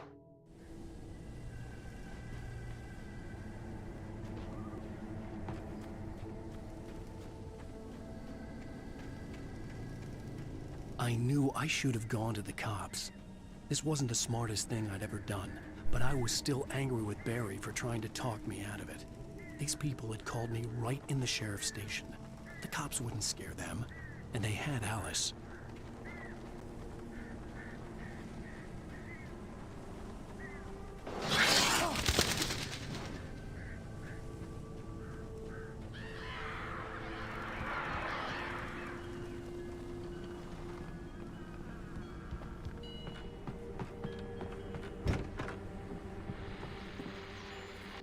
Welcome back to the show, folks. As promised, our very own Dr. Nelson has just parked his rear end in the studio. Doc, what's your Deerfest plan like?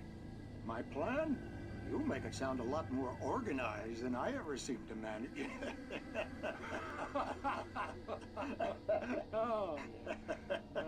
No plan, really. Just taking the atmosphere. I'm getting a little too rickety to do much more than that, you know.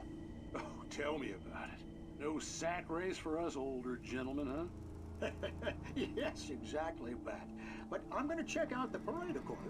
And I'll be one of the pie contest judges, too. Well, that takes a different kind of constitution. Oh, yeah. It's my kind of exercise. Now, Doc, seriously, you're in pretty good shape, though. You're the outdoors type. I know for a fact you're an avid fisherman. That's right. Matter of fact, just caught a heck of a largemouth bass early this morning.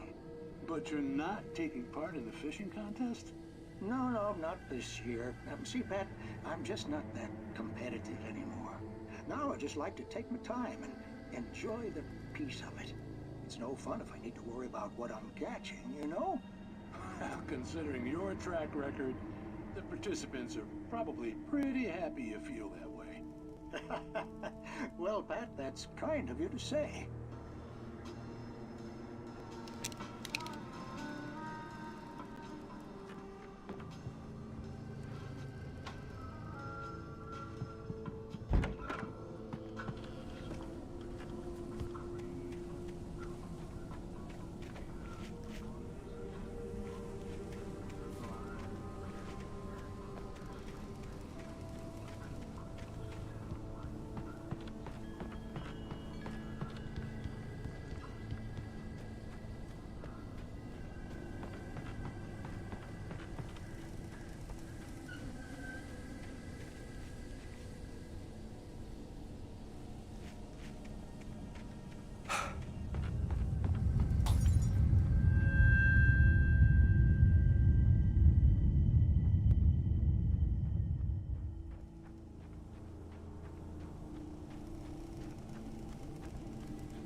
Crime and punishment.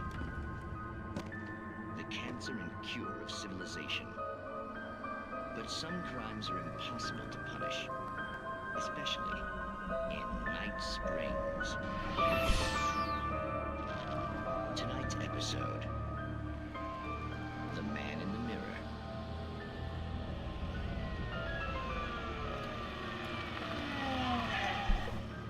He's inside, Agent. He's a weird one. So, you're confessing to killing that guy, huh? Why? Had it coming?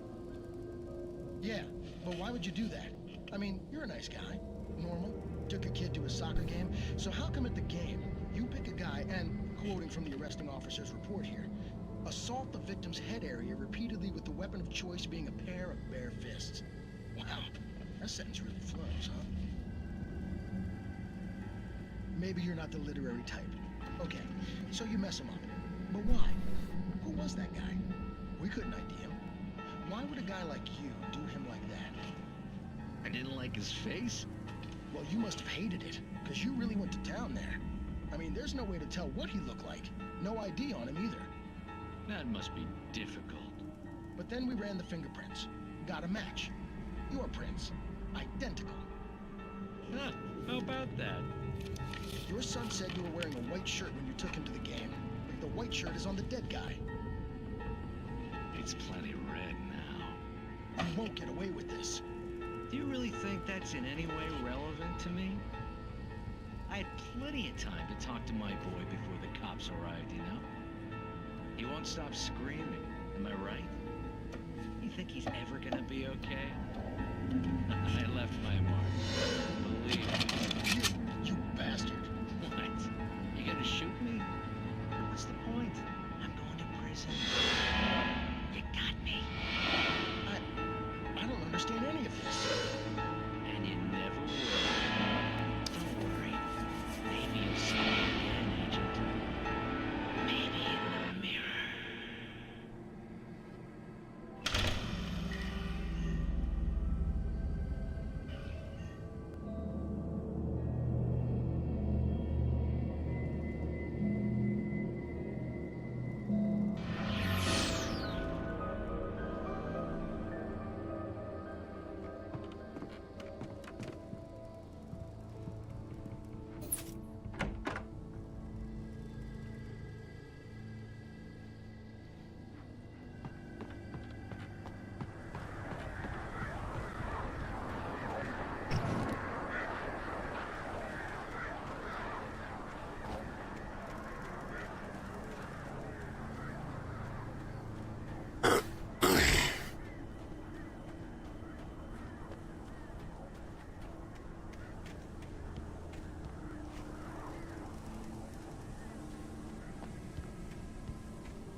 Rose knew that Rusty was in love with her, and she liked him too. She liked him a lot. He taught her to dance, and life had certainly taught her the value of a man who was gentle. He treated her well, made her smile, made her feel good. But Rusty wasn't the prince of her dreams, and that tended to underline the unbearable truth. She was no closer to that Hollywood magic than he was.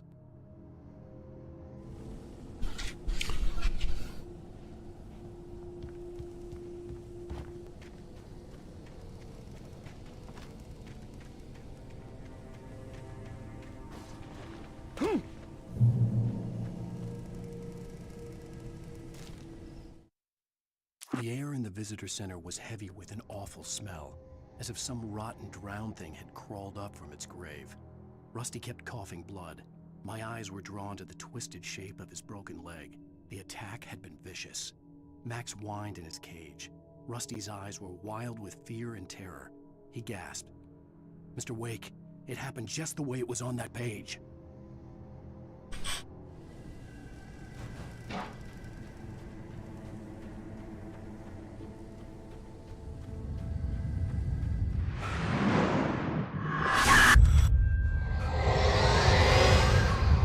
Vision left me weak.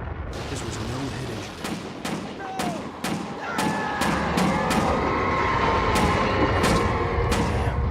Rusty, hang on! I'm coming! Please, help me! Anybody? Help me! Help me! Can you hear me?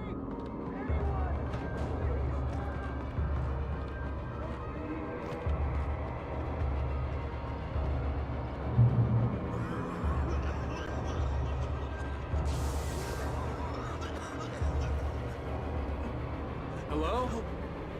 Help me. Somebody. Mr. Wake? Oh, hell. It happened just the way it was on that page. I found. Came true. It knew.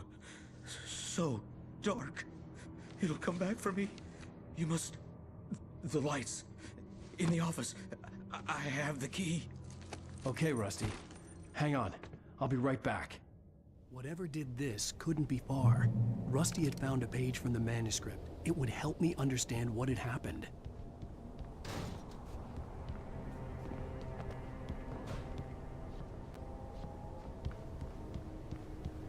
Shh.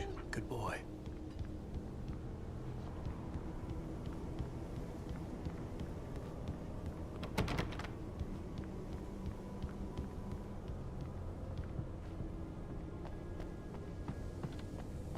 The only way to make sure that Rusty was safe was to get the power running and the lights back on.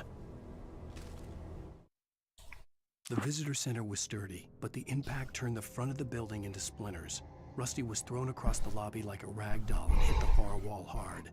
It didn't hurt until he tried to move and saw his leg bend the wrong way, felt the broken ribs stabbing him on the inside. Rusty howled in pain and fear, suddenly afraid to die alone.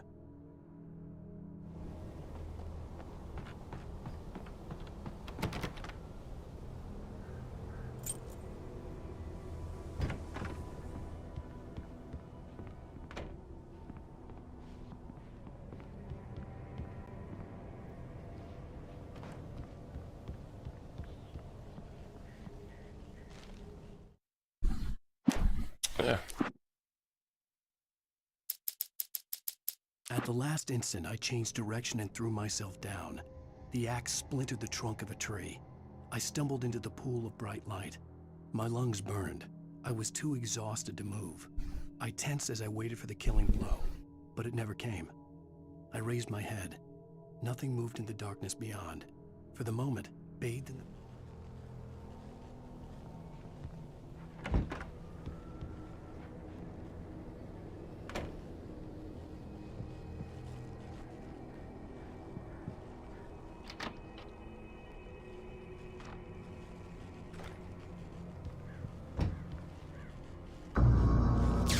Too late.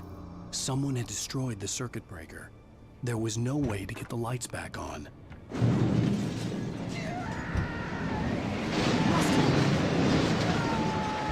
Rusty! The ground was covered with floating patches that looked like liquid darkness.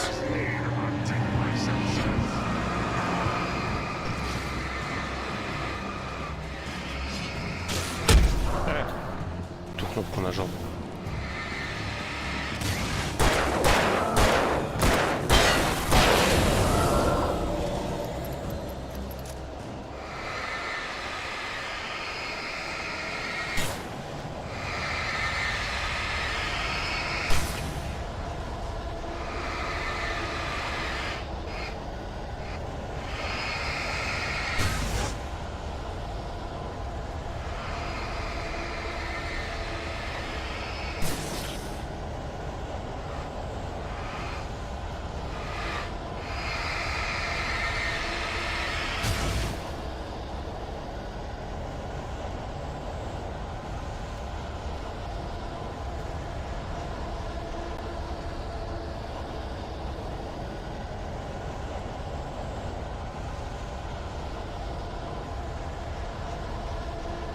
Something had torn a mammoth-sized hole in the wall.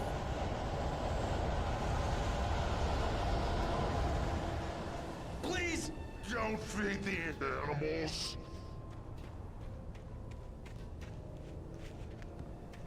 Fishing is only those prisoners who purchase a mark fishing license. Obey. At all times. Rusty? Rusty, no! Never! No approach closer than 100 yards. Two bears and wolves never approached any other. Closer than 100 yards. Pets must be leashed. At all times. Never leave your pet unattended.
Какие-то ничего не пропустил.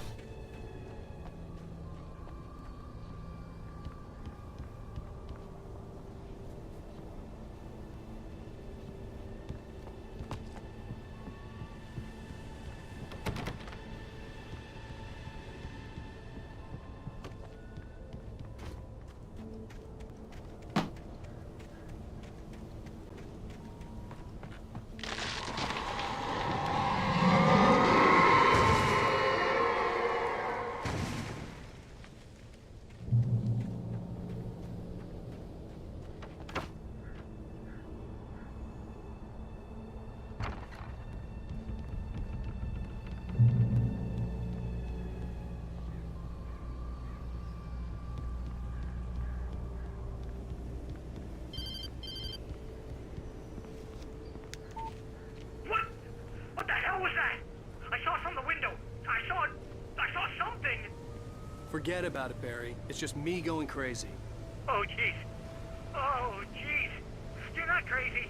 I wish you were crazy, but you're not crazy. Ow, be careful. Stay in the cabin. Don't open the door for anyone. I mean it.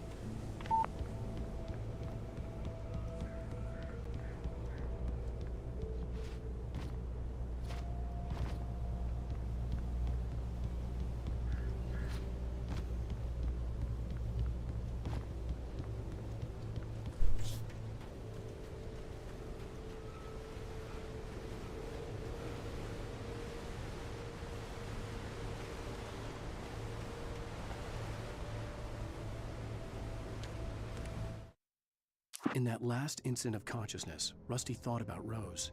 He was older than she was. Rose was barely out of her teens, but she made him feel young and forget what a train wreck his long-dead marriage had been. He still wore the ring. He'd been waiting for her to tell him to take it off. Now she never would.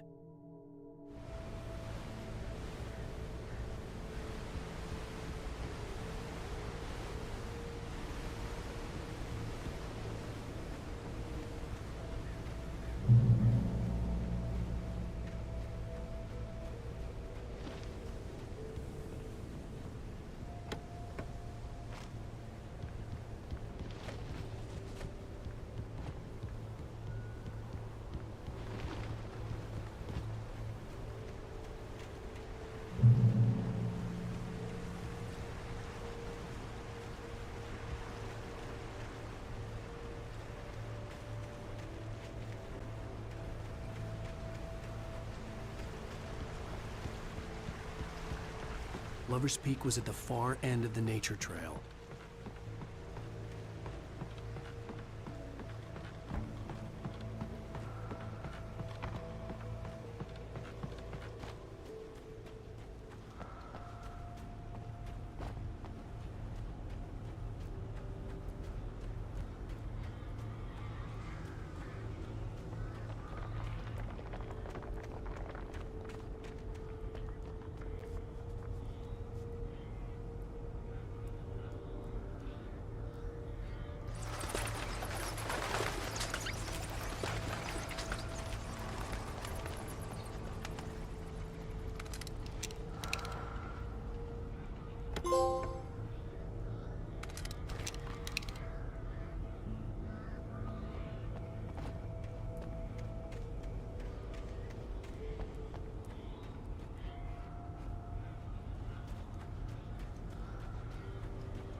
А, они друг за другом стали.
Ёбана в рот, отойди нахуй от меня.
И она где-то здесь была.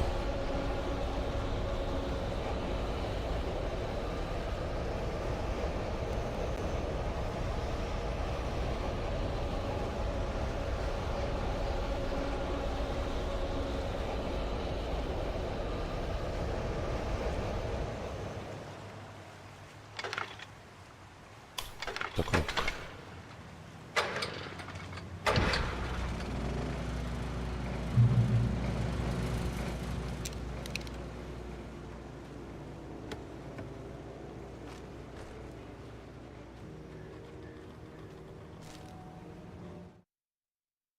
I turned the corner, afraid of what the flashlight's beam might reveal. Suddenly, a roughly painted symbol of a torch glowed in the light. Behind it, hidden by a rock, sat a battered metal trunk. It was here for a reason. Packed with supplies, batteries, flares, ammo. Things you need to make it through the darkness of the night. Something left behind by someone who knew what I knew, and more.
Сюда на барке тут.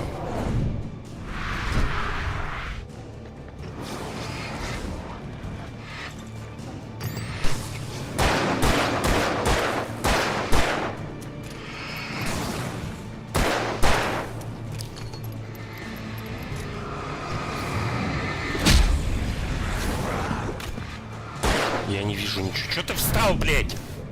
Что такое?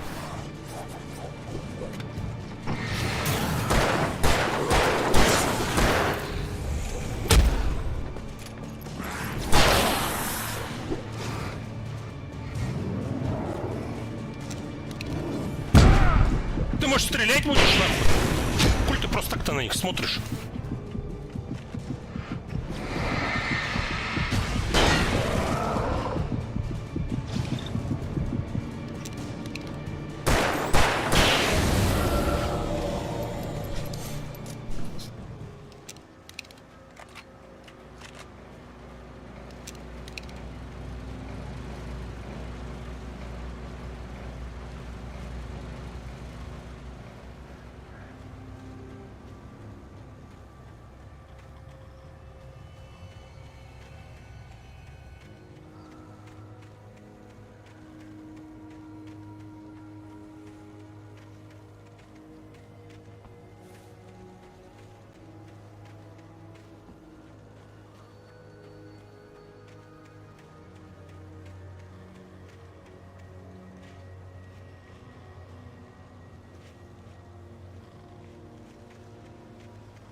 Agent Nightingale didn't want to be in Bright Falls. These little communities revolted him, and he didn't like the trees or the coffee. He now knew that impossible horrors lurked behind the storefronts and smiles. He desperately wanted to turn the car around and just drive until he passed out or ran out of road and booze. But he had a job to do. He had a rider to catch, at any cost.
Come on, we gotta get moving. More of them coming.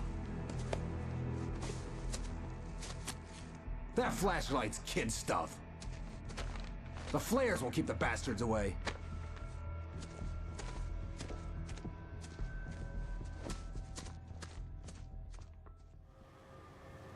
You can see them too?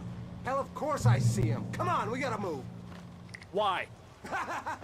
Because that's the way the story goes. Yeah, but... Let's move! I lost my gun back there. Oh, I've got a gun. Just keep that light steady on him. It took a moment, but then I recognized him. He'd been on the ferry when I first arrived here with Alice. He knew my name. We were headed in the direction of Lover's Peak. There was no way this was a coincidence. He was the kidnapper. Come on, Wake. You better keep up. Hear that? It's them.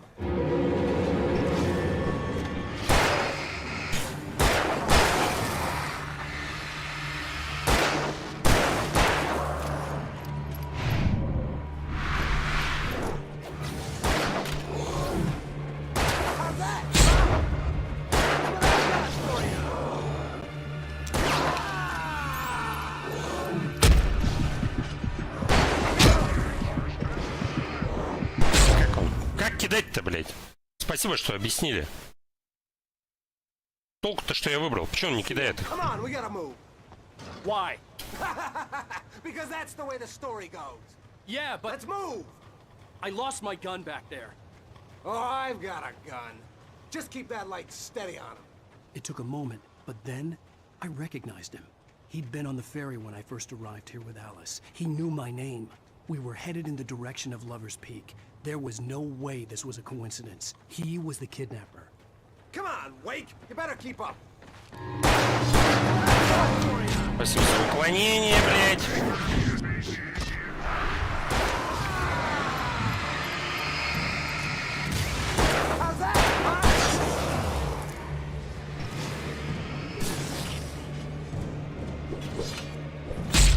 Ты будешь бежать, блядь, сегодня, нет?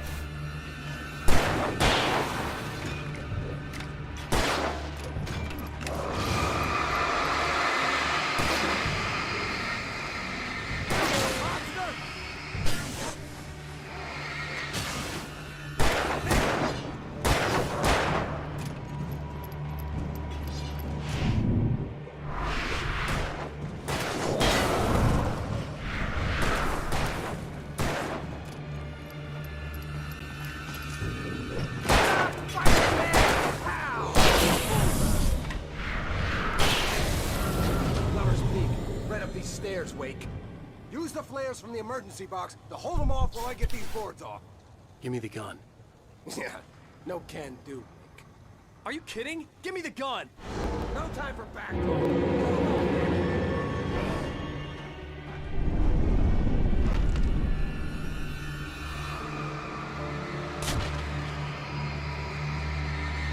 little longer. Scare them off.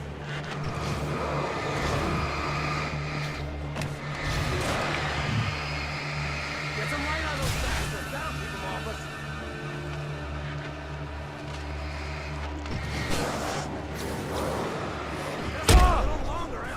Ты там долго дрочиться собираешься?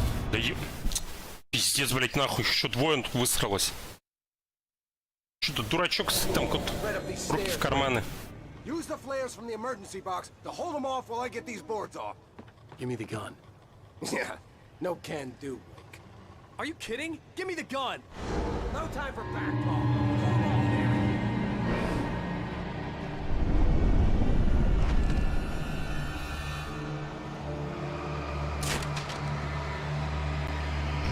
A little longer. Scare them off.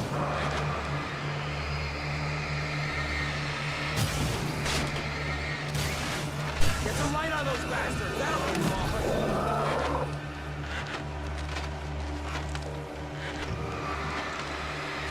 Just a little longer. I almost got it. Okay, it's open. Move it or lose it.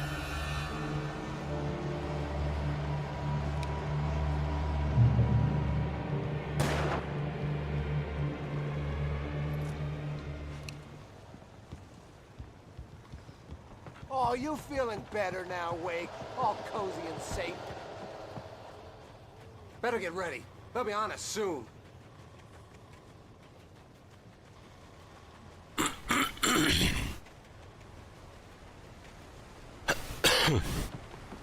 This is it, Wake. The last stand. There's more players here. Get ready. We fight them as long as they keep coming. Give me the goddamn gun! They're coming! That's not how this goes. Get with the program, Wake.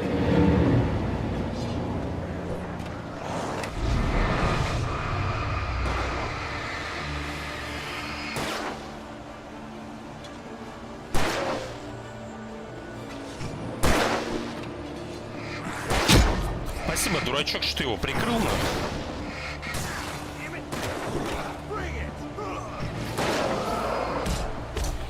Какого хуя ты делаешь там, овощ? Блять, сука, это пиздец какой-то.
Ой!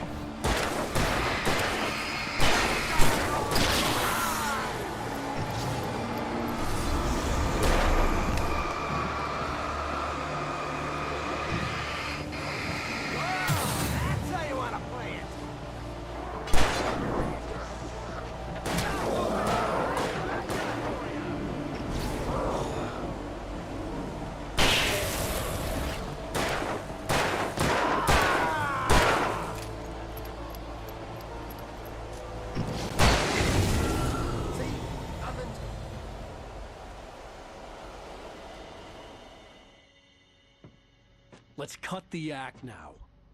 Where's my wife? I knew you were gonna say that. I read it all before. You're a hell of a writer. Congratulations. You're gonna bring about something glorious and terrible once we get you some proper editorial control. What the hell are you talking about? Where's Alice? I want the entire manuscript, or she's gonna suffer bad. You touch her and I'll...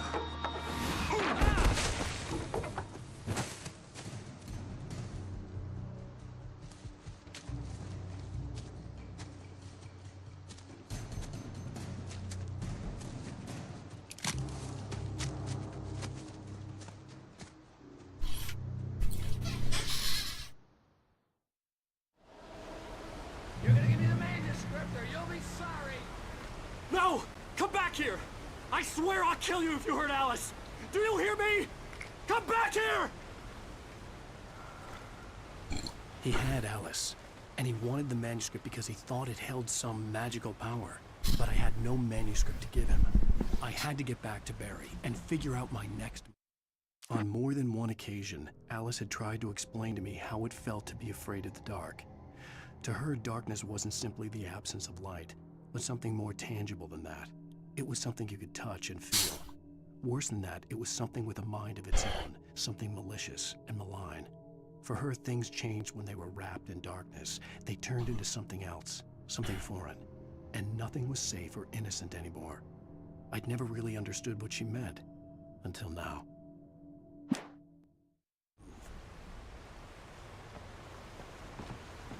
Да куда тебя несет? Ой.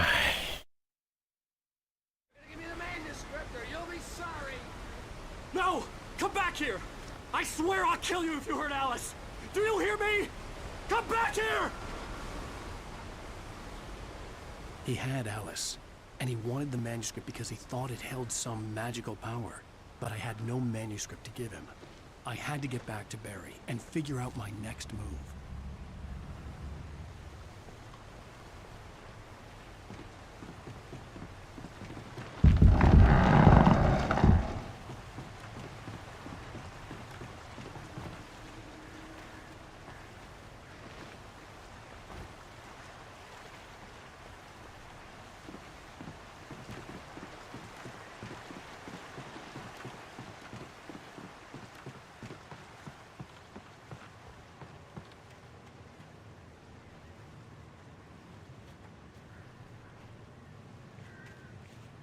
Что это такое? Капкан.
Что не туда пошел?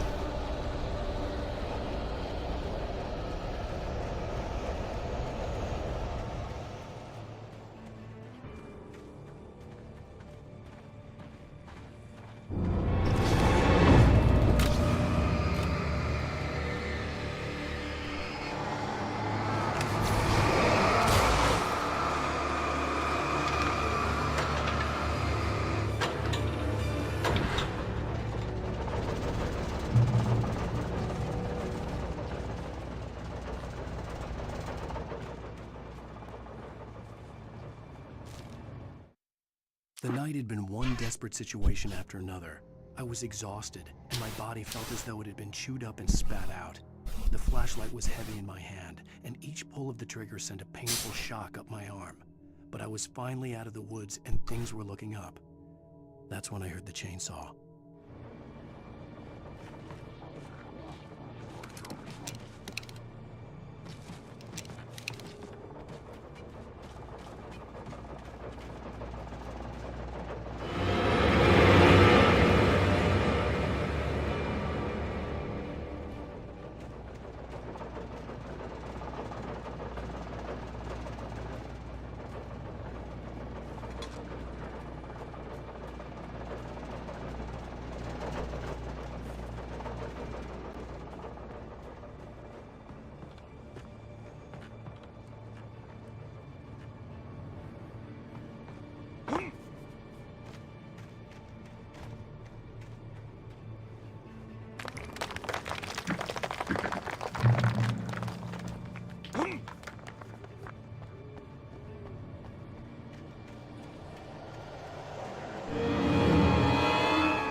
Вот говна кусок успел все-таки.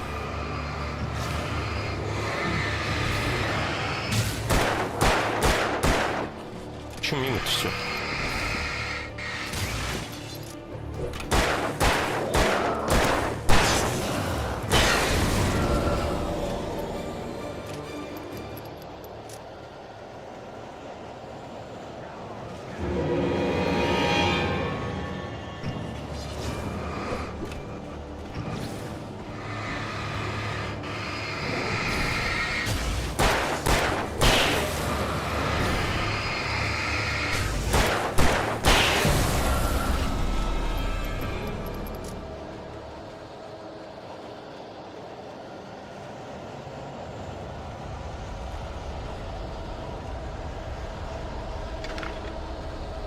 То.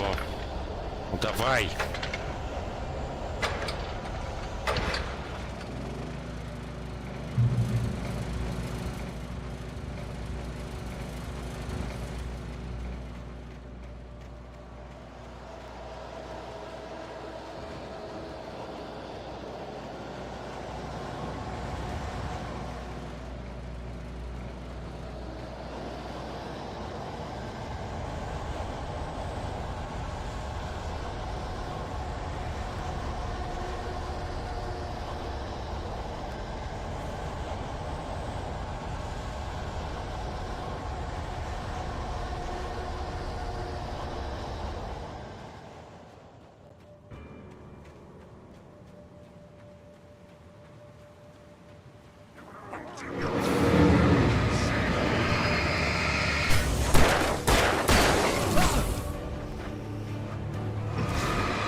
Красавчик.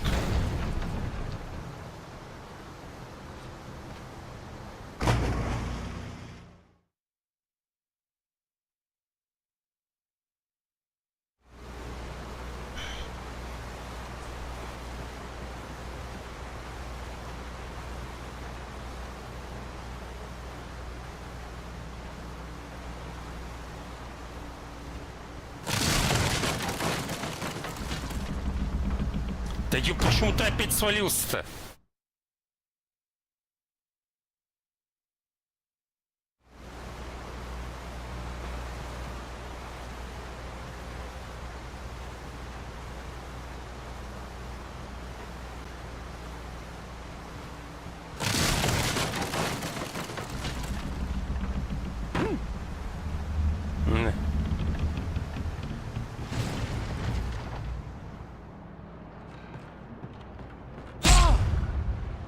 Какого хуя, блядь? А.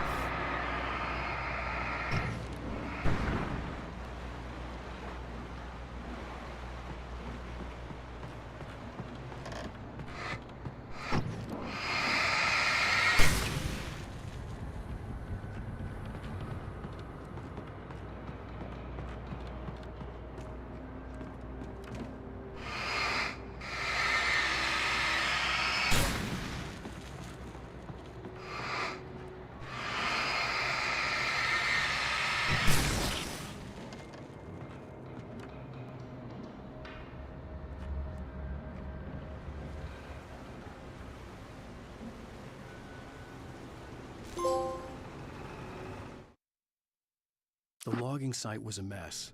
The modular office had been pushed off the cliff. Deputy Thornton climbed up from the wreckage excited, breathing hard from the exertion. Nobody there. It's weird. Don't you think that's weird? Bored, Mulligan let out a mighty snort.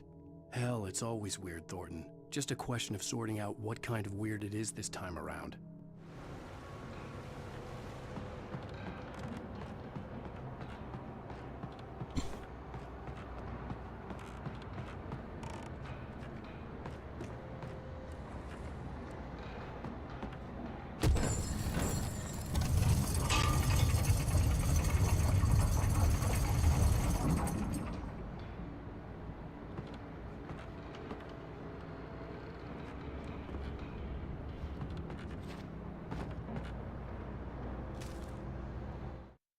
When Barry saw the darkness attack the visitor center, it made him a believer.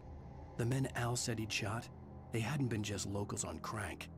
Somehow the world had changed, like the channel had been switched without warning. You think you're watching a sitcom, and you're really watching a horror show. When the birds started attacking the cabin, Barry wasn't surprised, just terrified.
Ой, проебался.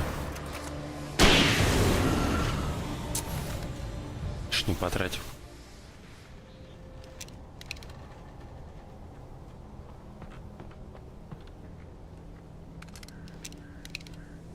Не надо его достроить.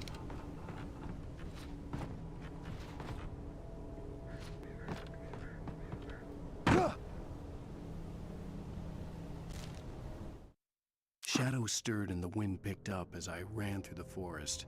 I felt the dark presence turning its gaze toward me. Then the moonlight was blotted out by dark shadows that raced violently across the ground, moving too swiftly to be natural. Darkness gathered between the trees and melted again to reveal the Taken. No natural path had brought them here.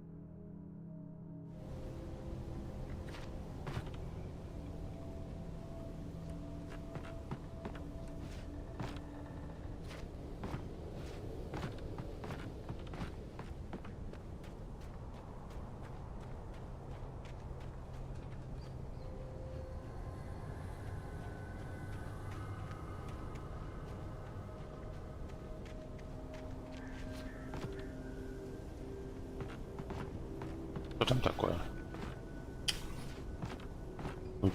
Ты можешь встать на нее?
говно, блядь, нашел.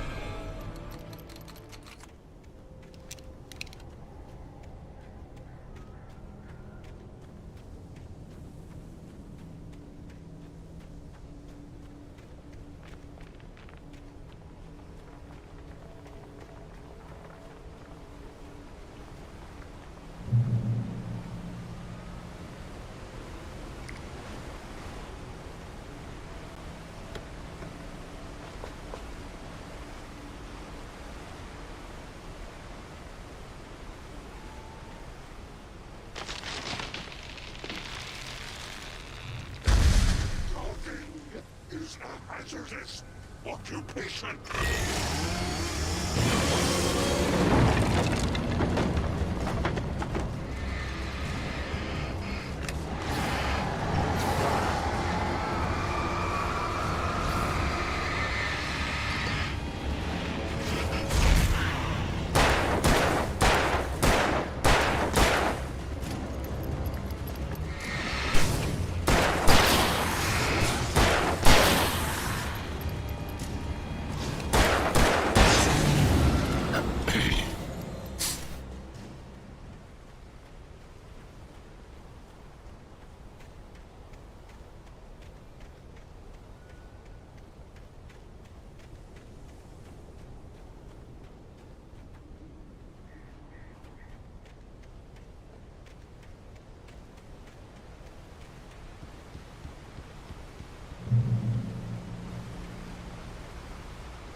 Barry?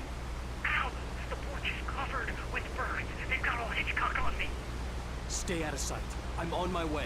Don't open the door. What, am I crazy? Stay hidden. I'll be there soon. Just make sure you keep the lights on.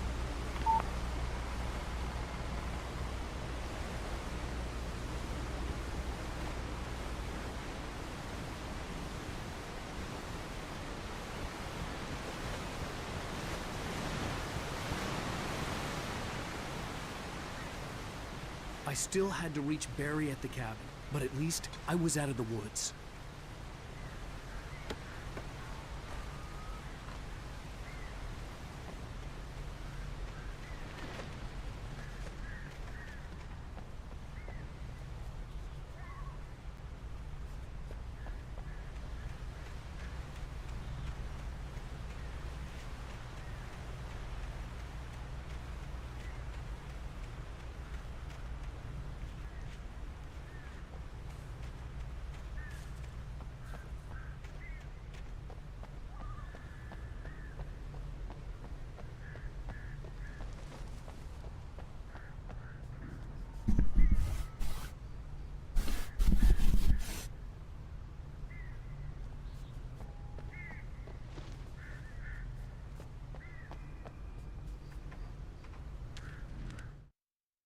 The FBI agent's command froze me in place.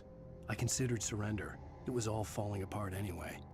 I could give in, let someone else deal with it, but it felt all wrong. Call it instinct, his posture, the way he held the gun. He was no friend. Shots ringing in my ears, I leaped for the hole in the fence and stumbled into the darkness beyond.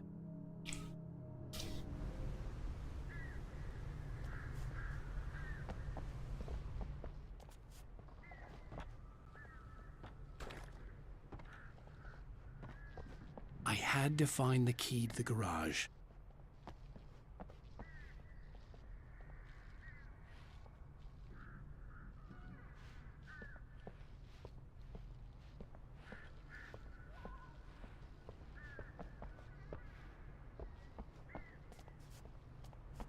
I needed the garage key to get to the car.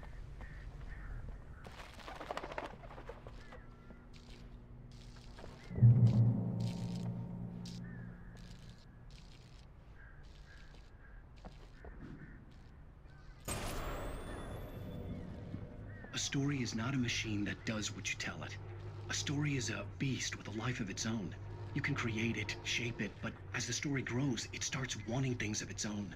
Change one thing and you set off a chain reaction of events that spreads through the whole thing. The characters have to be true to themselves. The events need to follow a logic that fits the story. A single flaw and the magic is gone. The story dies. Alice dies.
Это что такое? Фу.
Там чё?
Там что-то есть? Я не помню.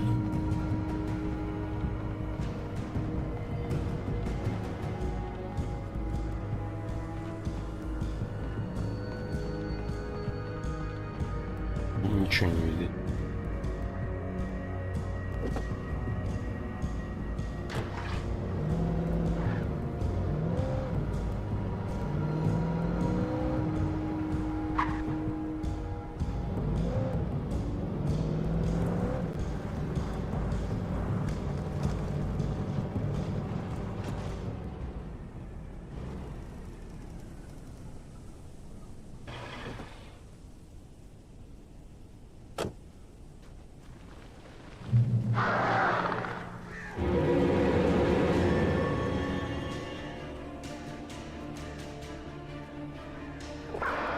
The flare gun was probably the best weapon I could imagine against the dark things I was facing.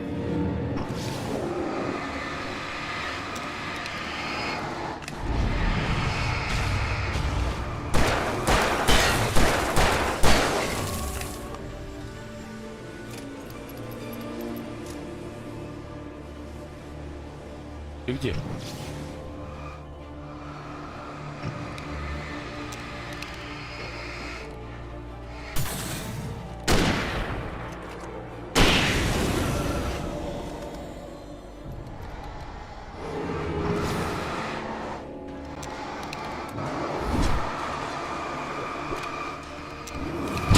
Ну-ка ты давай, блядь, быстрее!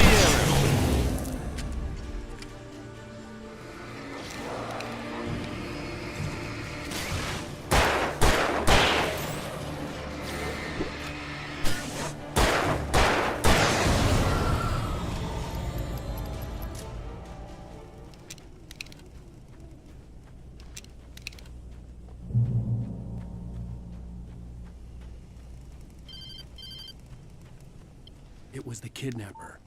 You son of a bitch! Where's my wife? Enough horseplay, Wake. You deliver the manuscript, and you can have your woman back. Simple as that. I don't... Listen. Listen. I'm gonna need time to finish it. I still need to write the ending. I need... a week. Not done? I need a week. 2 days. The old Bright Falls coal mine is nearby. You can find it easy, city boy. The main building, there at noon. You bring the manuscript, you'll get your wife. If not, well, get me. Yes, yes, I get you.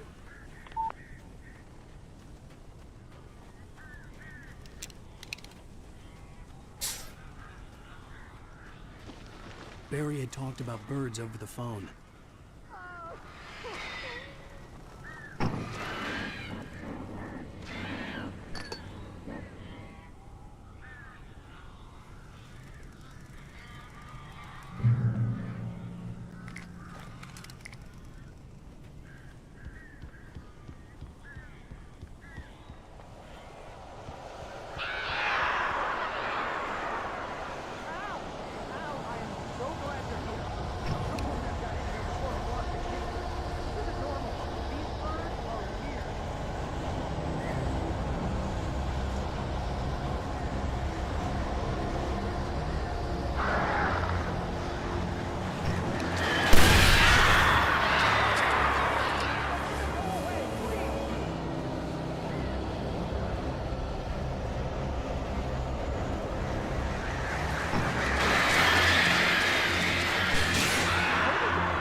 They're gone!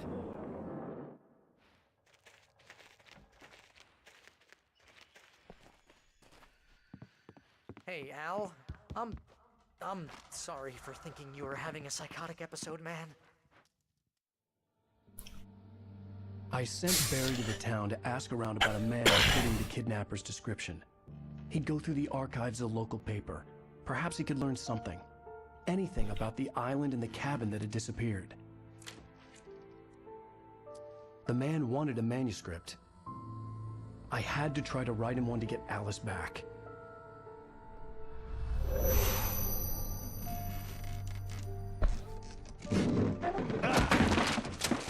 For me, the supernatural had always been nothing but a metaphor for the human psyche, a tool to use in writing fiction. Now, it was happening for real, and I couldn't put a single word on paper.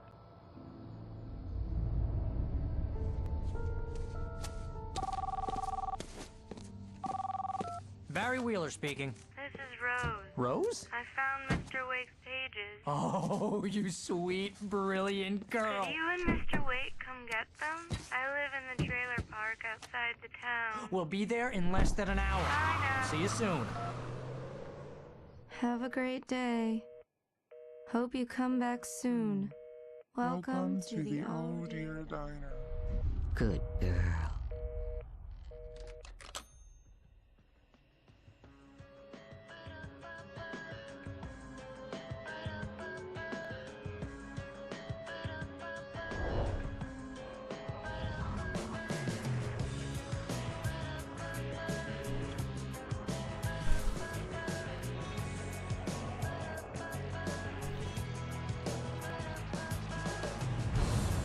Come here.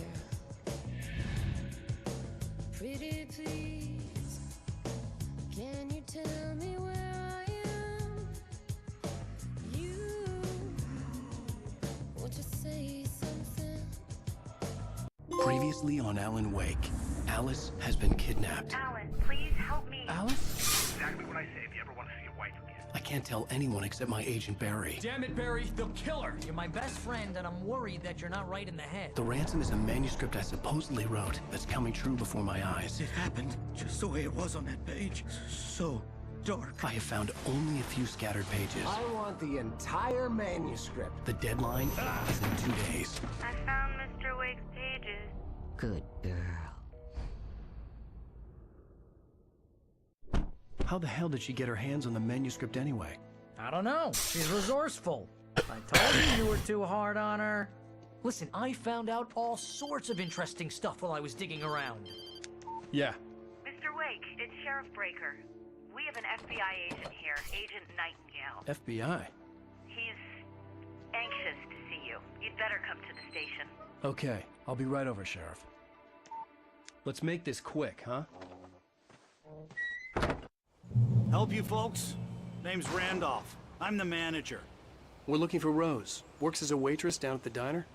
Rose, sure. Nice girl. Who wants to know? I'm Alan Wake. The writer, huh? I heard on the radio you were visiting. Well, I'll show you her trailer. That Rose, she's a nice girl. Always pays her rent on time. As I was saying, Al, I found all sorts of weird stuff from the local newspaper's archives. This place is crazy. Disappearances, mysterious deaths, urban legends come true, and get this, most of this stuff takes place around Cauldron Lake. Well, you ain't wrong, mister. The Indians thought the lake was a doorway to the underworld. I'm the God-fearing type myself. I don't hold with that sort of thing. Yeah, okay. Anyway, there was an island there owned by a guy called Thomas Zane. Now, some of the articles I found about him make him out to be a famous writer, but I ran a bunch of searches, couldn't find a single thing he wrote. Zane was heavily into diving, so much so that the place came to be called Diver's Isle. But the volcano under the lake erupted in 1970, and Zane went down with the island. Yeah, how about that? It was there in the morning, as if it had fallen from the sky. But it would take a tornado to lift something like that. We're damn lucky it didn't crush any of the trailers.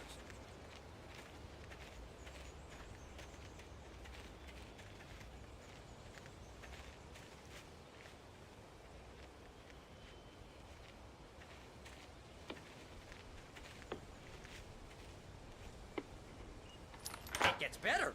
A local girl, Barbara Jagger, drowned in Cauldron Lake just a week earlier. They were lovers. Sure, Jagger's a local spook store. The Scratching Hag. Comes for you in the dark. Childish stuff like that. Anyway, Al, I'm just getting to the best part. All of the articles about this stuff were written by Cynthia Weaver. I asked around, and she's that crazy bag lady you met. What, the lamp lady? She can be a little loopy, but she's not homeless or anything. Yeah, anyway, she knew both Jagger and Zane before they both died, and she had some kind of a breakdown.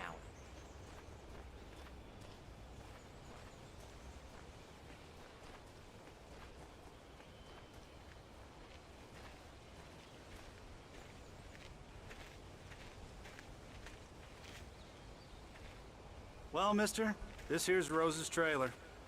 You mind me asking what you want with her? We're just here to talk to her, pal.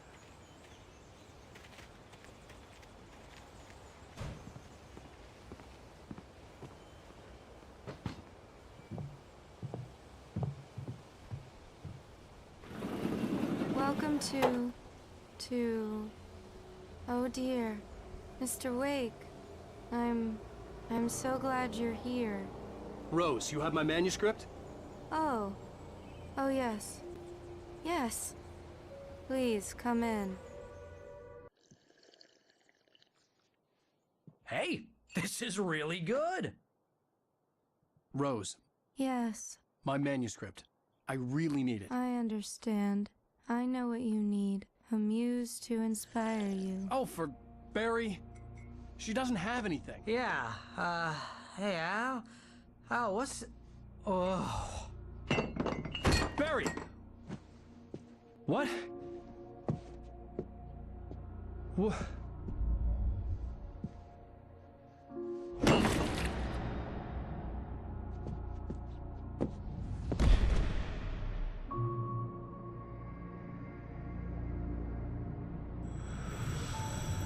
It's coming for you, hiding in my barber's skin.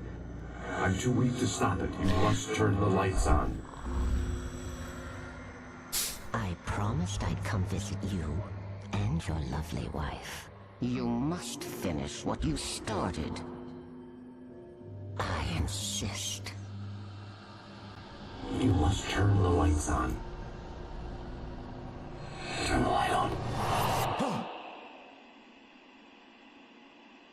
Back to work, boy.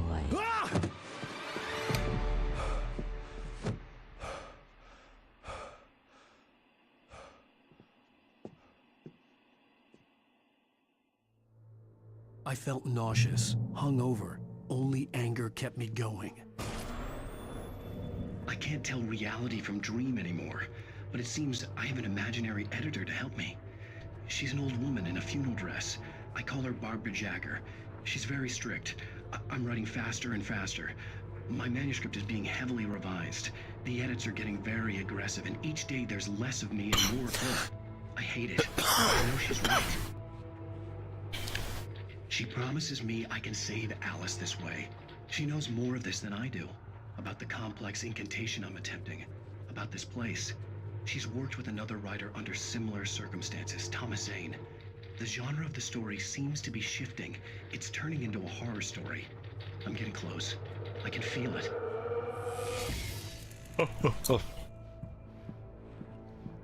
Rose took a day from me. I had less than 12 hours left to meet the kidnapper. All I could do was get Barry into the car, work something out once I got on the road. Welcome to the Oh Dear Diner. What can I get you today? Coffee? I couldn't work up much hate for Rose. Something had used her to get to me and left its mark. First refill is free. Milk and sugar on the counter there. Would you like to hear today's specials? Thank you. A nice day. Come back soon. My gun and flashlight were gone. I'd have to find a way to get Barry into the car as quickly as possible. There was no time to waste. Mr. Randolph liked Rose. That little smile she had. How she was still sweet when life had tried so hard to make her bitter. It wasn't any of his business what she did in her trailer. But those strangers, the writer and his smart-ass sidekick, looked like trouble, and they'd been in there for hours, way past her normal bedtime. He reached for the phone and called the sheriff's station.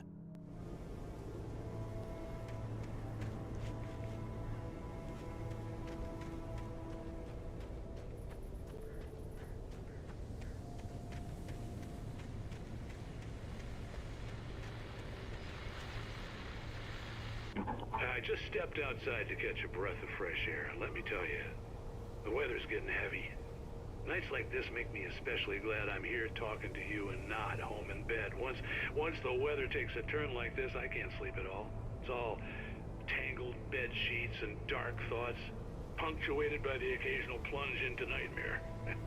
Is it just me? Well, perhaps it is.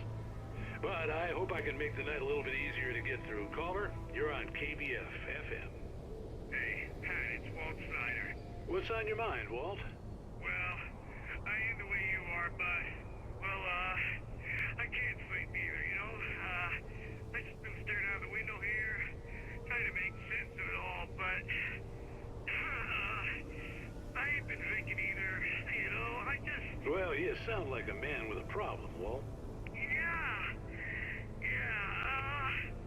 I had argument with Danny, and, then I got in trouble with the law, and,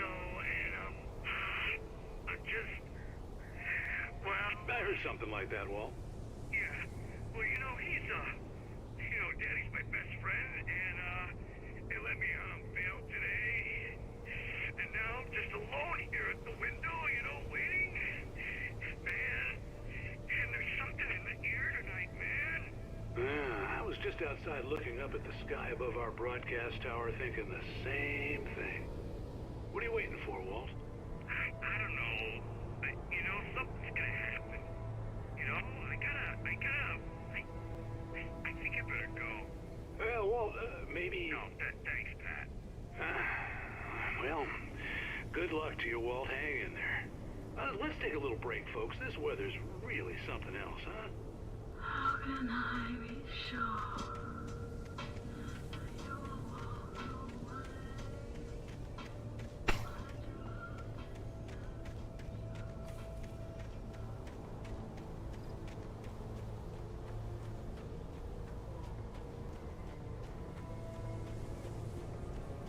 Oh, you're gonna get it now.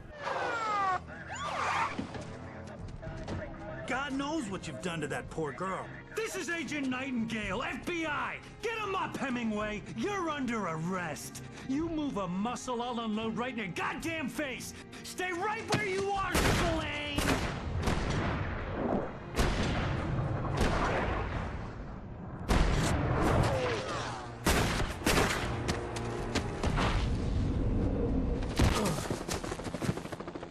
What are? I'm standing right here, you goddamn maniac!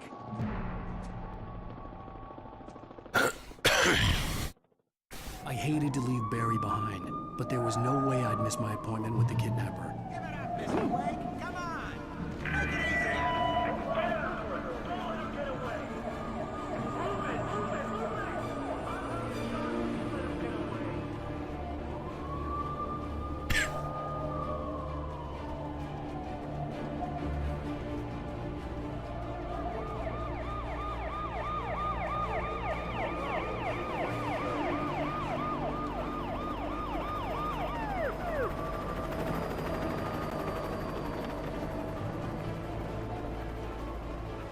Stop running! Freeze!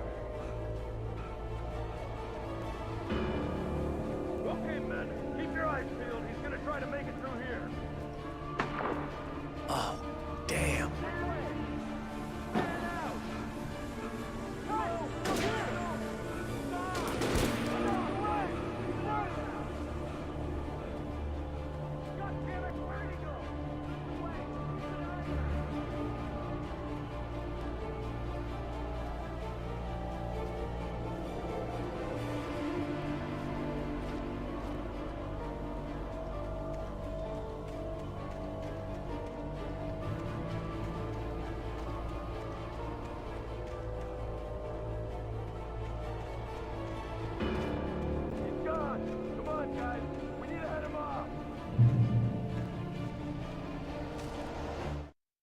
For decades, the darkness that wore Barbara Jagger's skin slept fitfully in the dark place that was its home and prison. It was hungry and in pain. It dreamed of its nights of glory when the poet's writing had called it from the depths and given it a brief, terrible taste of power and freedom. The rock stars had stirred it from the deep sleep the poet had sunk it back to in the end. When it sensed the writer on the ferry, it opened its eyes.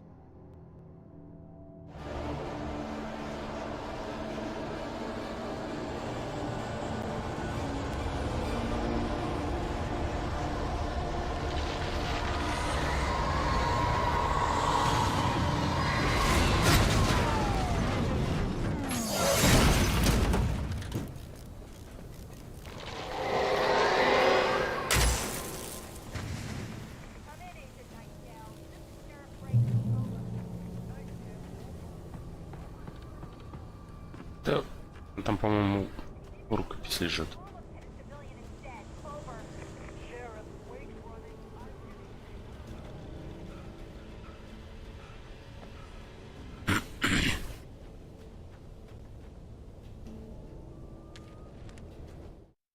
Rose didn't know how the strange old lady got in her trailer, and she looked wrong somehow. The woman showed her teeth in an approximation of a smile and traced a finger down Rose's cheek. "Pretty girl," she said. Rose felt as if she was falling asleep, but her knees didn't buckle. The crone spoke in a whisper, her words ice cold and dark, and Rose...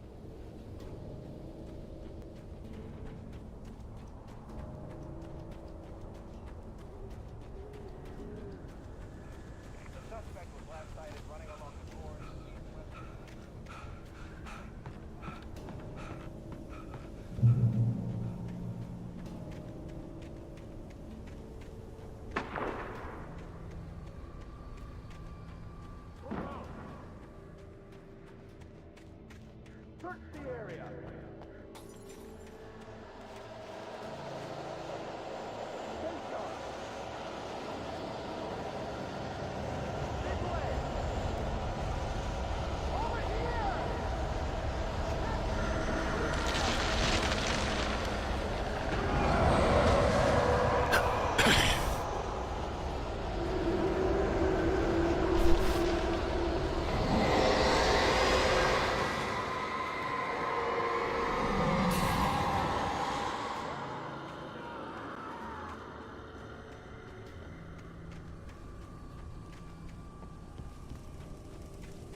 This horror was everywhere I went, circling me. The cops didn't stand a chance. They were after a writer, not a monster. Took out my deputies? Are you kidding? I mean, have you seen this guy? He wears a tweed jacket. Over. He's the guy we're chasing. If it's not him, who then? Bigfoot? Over. I don't know yet, but I'm not in the habit of jumping to conclusions. That tends to come back and bite you in the ass. Out.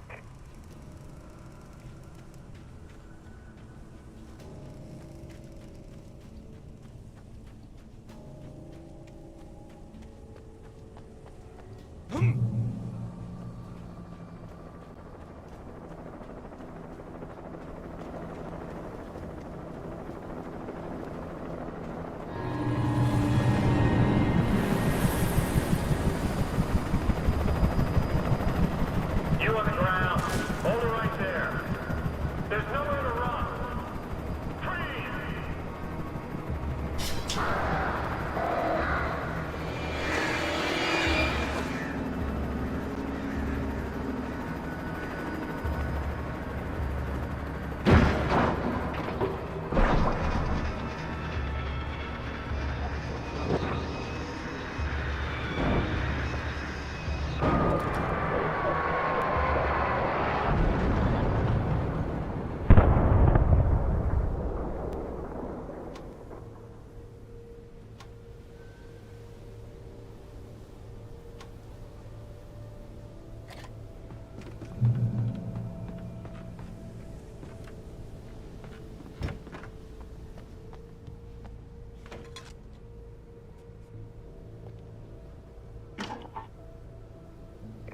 This is James.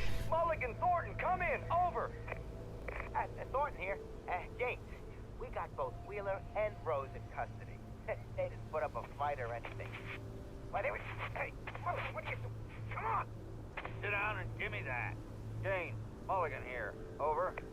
Go ahead, Mulligan. Over. We got Wheeler and Rose here. Wheeler's drunk or hopped up on something.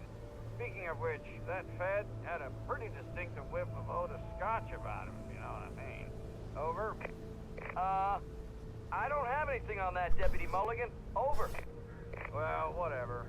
Anyway, Rose is just being plain weird here. You better get Doc in to take a look at both. Over. Gotcha.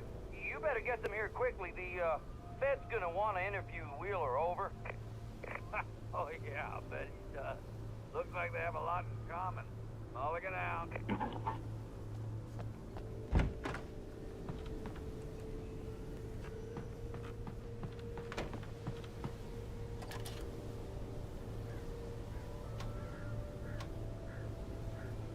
I could see the lights at the radio station in the distance.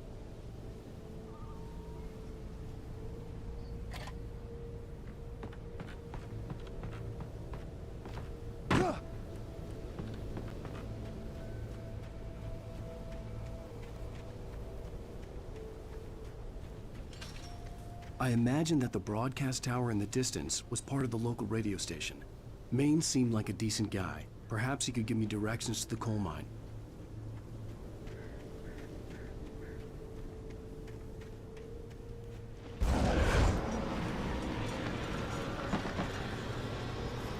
Unnatural shadows clung to the gate.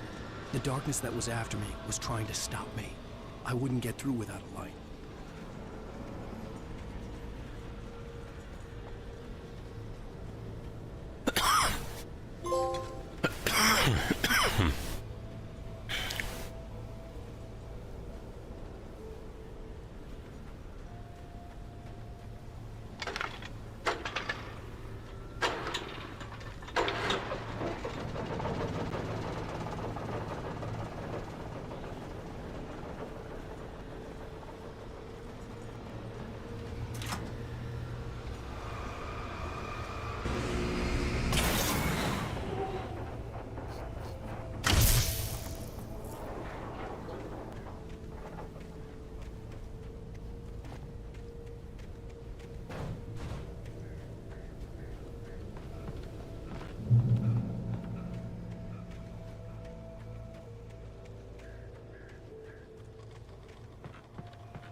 It took me a moment to recognize the flashbang grenades.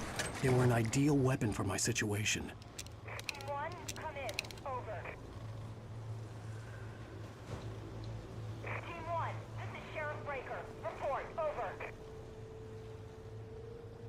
Team 2, come in. I need a report. Over. Come on, guys. Talk to me. Come in, please. Over.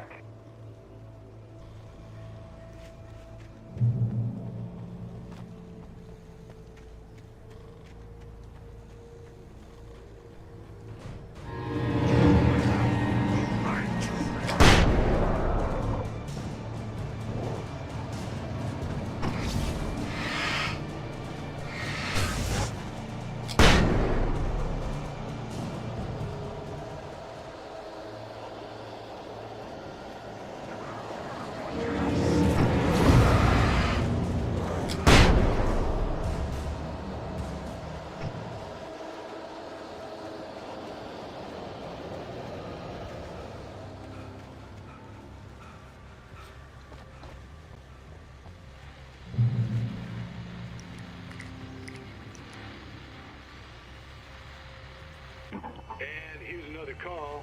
You're on KBF-FM with Pat Maine. It's Milt Peabody, Pat. What's on your mind, Milt? Well, I live near the trailer park, Pat, and there's a big ruckus going on over there. Well, that's just up the road from me, too. What's going on, do you know? I don't know, but there's a bunch of police cars there, lots of sirens, a helicopter buzzing around, and I think I heard some gunshots. Gunshots? Yes, sir, like from a pistol. So can you find out what's going on? Because it's just next door and they're popping off guns there. They're still shooting? No, it was maybe 10, 15 minutes ago. It sounds serious, Pat. I'm telling you, it don't sound like no party. I'm certainly going to give the station a call, Milt. Okay. You'll hear it here as soon as I hear from them. Okay, thanks.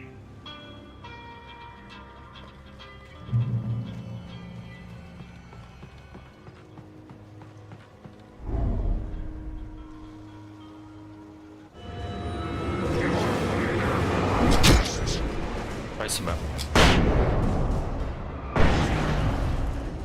А я дверь кинул. Прекрасно.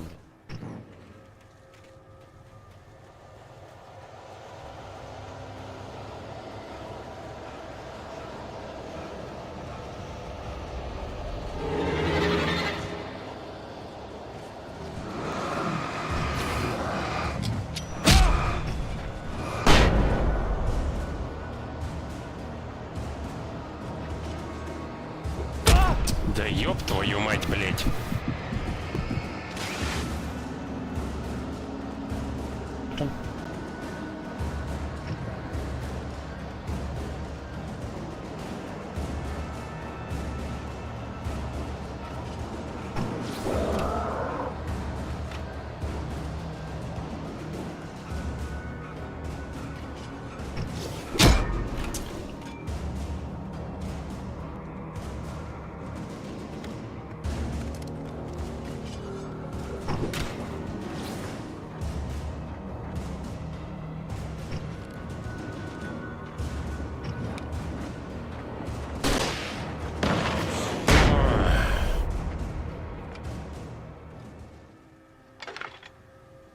Давай.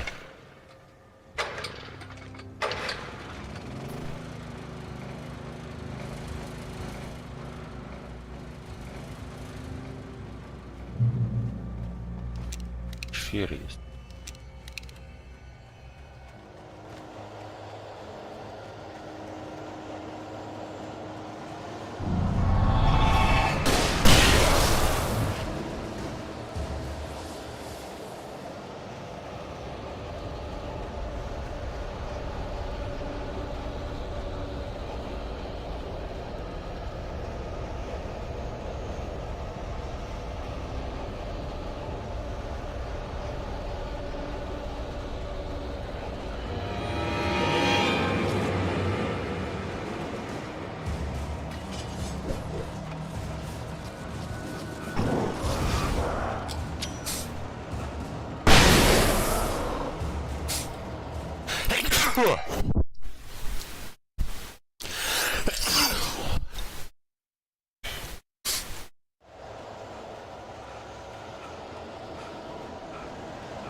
Вот что ты сделал, блядь?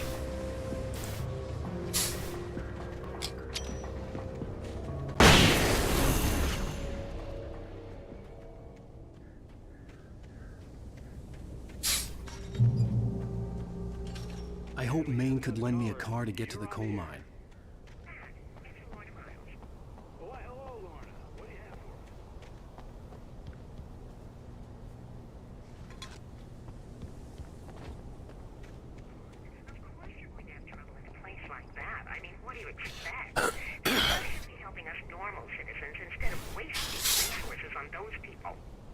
Well, let the try to sort themselves out. I I'm sorry, but my granddaddy settled in Bright Falls in 1911. Well, thank you very much for that compassionate viewpoint, Lorna. How can I be sure?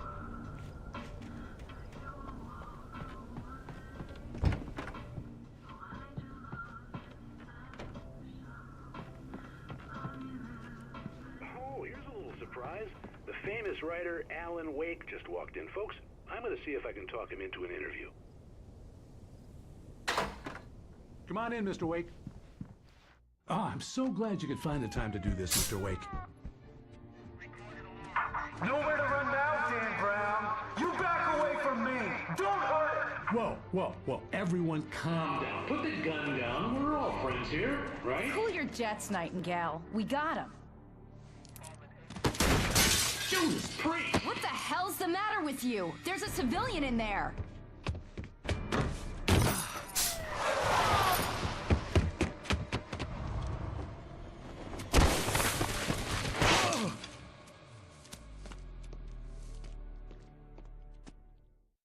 I'll get you yet, even if it kills me. You hear me?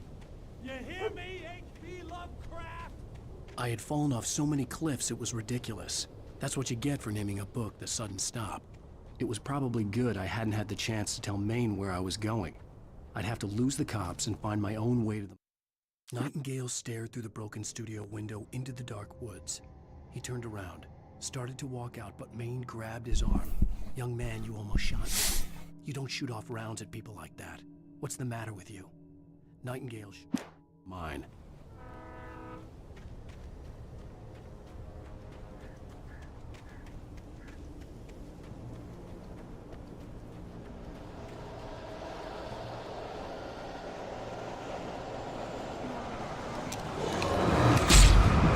Ну, естественно. Ну, где ты там повернись, блядь? Что с каким-то хуем разворачивается? И что надо вообще делать?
А тут что-нибудь есть?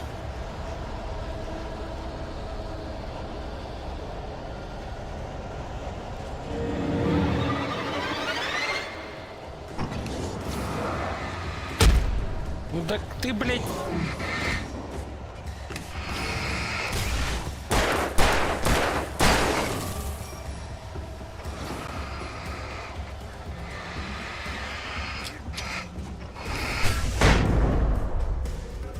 No sensible reason for the power company work lights to be here.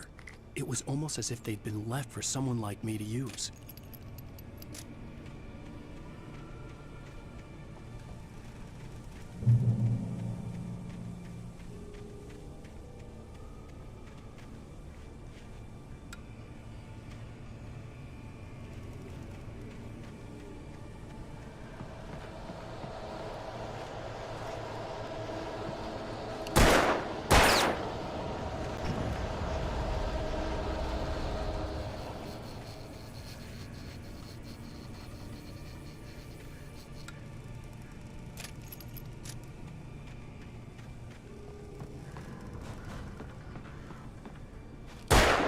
Не та кнопка.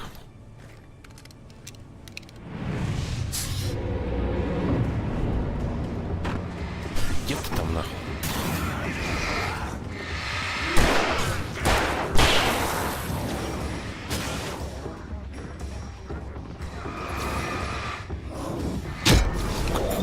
можно нахуй стрелять-то?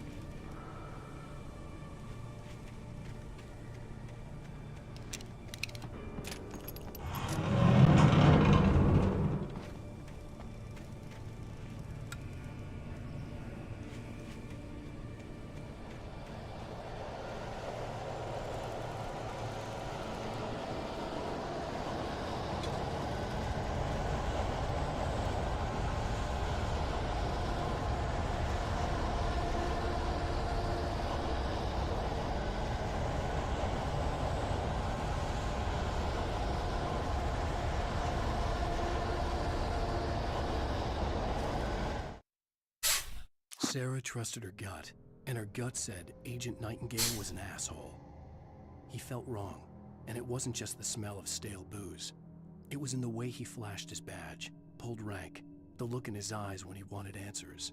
Where was Alan Wake? What was this about an accident? Where was his wife?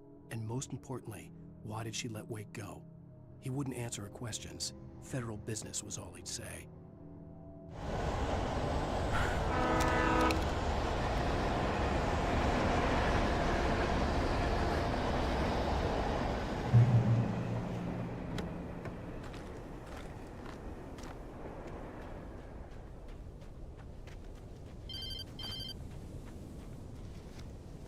Hello? The most stubborn man I've ever met. Alice? Alice? Alan. Alan. I'm so afraid. It keeps me in the dark. Please help me. I look at you, Alan, and it's not you. Something else. Looking out from behind your eyes. Alice, I'm here. I'm so alone here. It's all gonna go to hell. You need to be careful. Cooperate. The connection had been terrible, but that wasn't the only thing that hadn't been right with the call. She sounded wrong somehow, but she had called me. The pipe wrenched itself loose from the bridge's steel framework. Wrapped in darkness, it floated in midair, twitching. For a moment, I didn't understand what I was looking at. The heavy object lurched at me with impossible force. I threw myself out of the way, but just barely. When I turned my flashlight on it, it shook in a dark rage before it flew at me again. I could see a railway bridge up ahead and a warehouse of some sort on the opposite shore. I hoped I could find a car from there.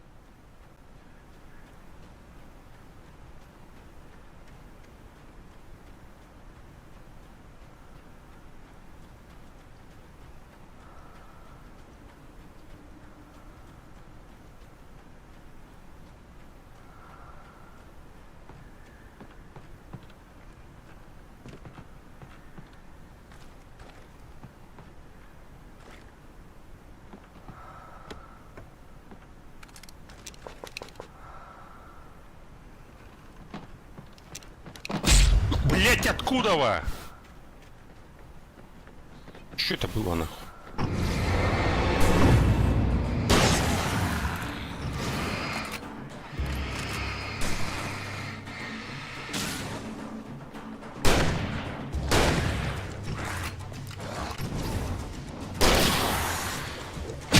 Да что ж такое, блять?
darkness that was pursuing me was growing stronger, and it was taking over everything in its path. Блять.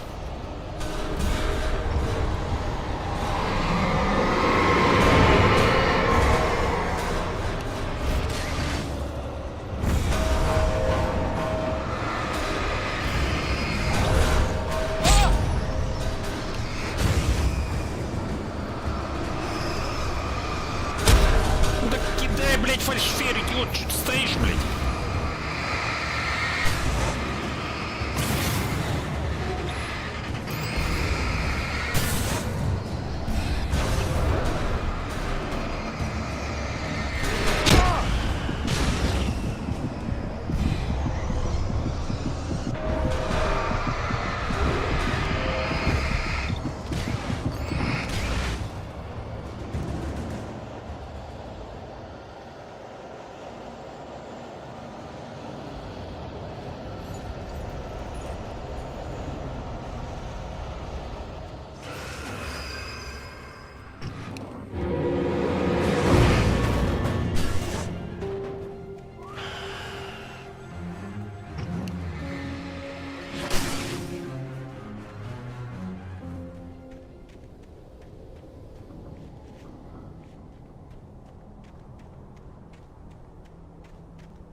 I slammed the door shut right in his smug face.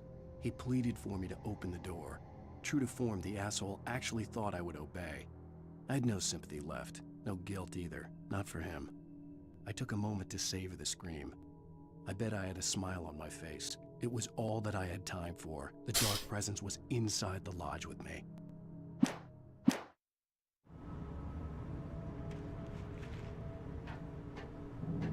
As a teenager, just starting to get interested in writing, Stephen King had been a source of inspiration to me.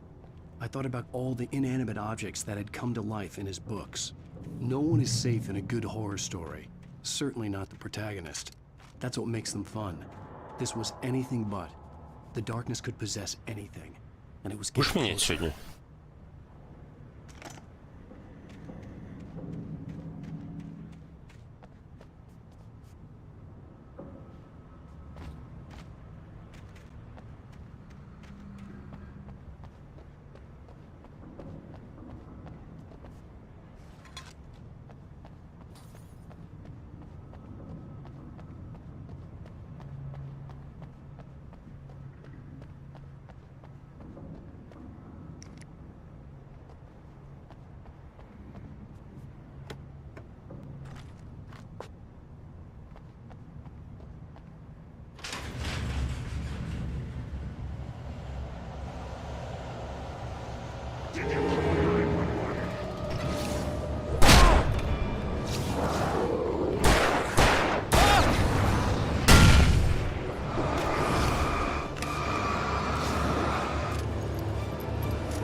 Спасибо за уклонение.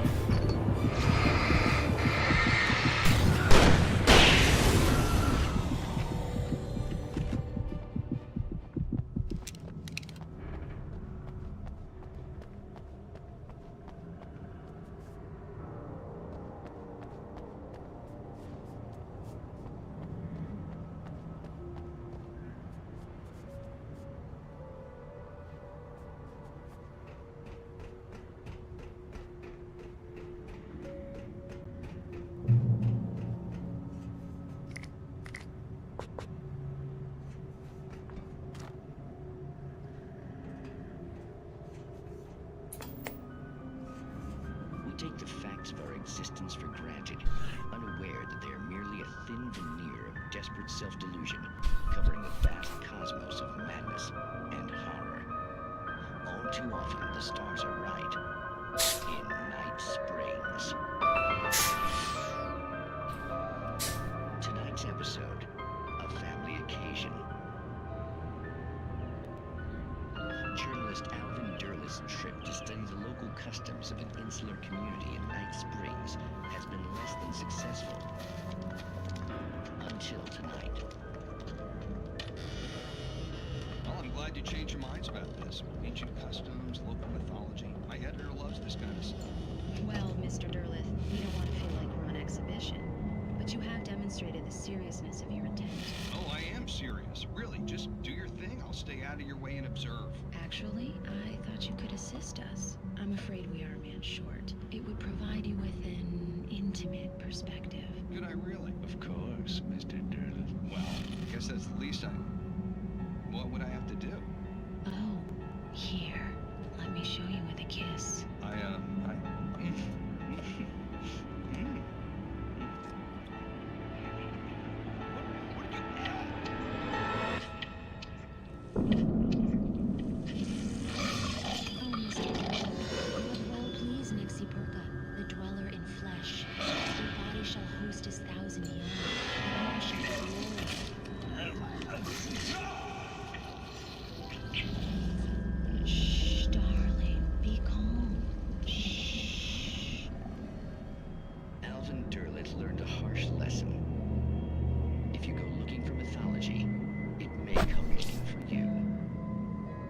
Such quests always include Night Springs.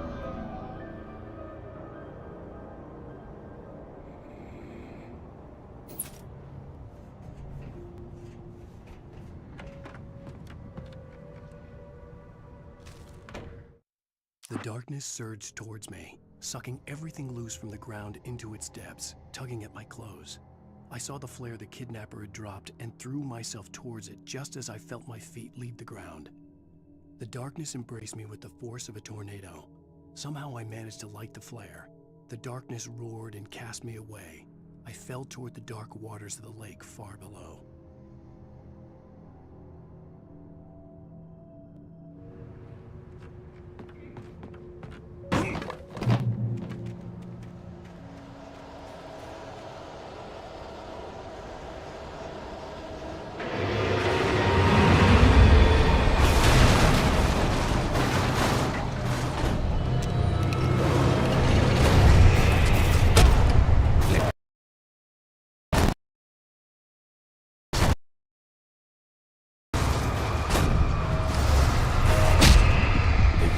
Твою мать.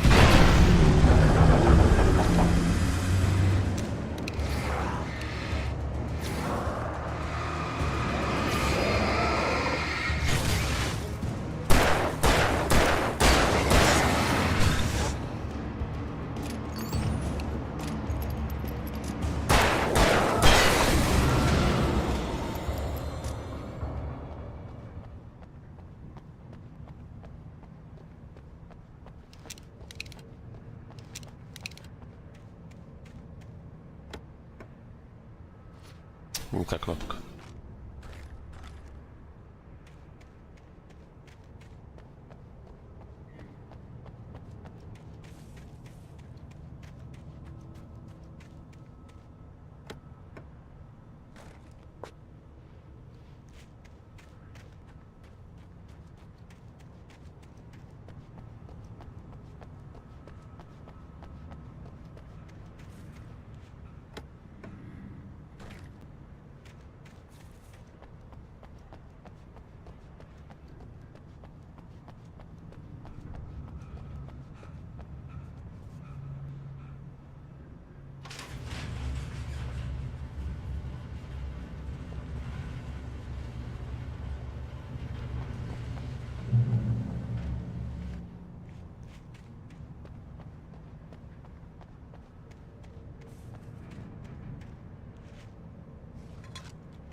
never been this glad to see the sunrise.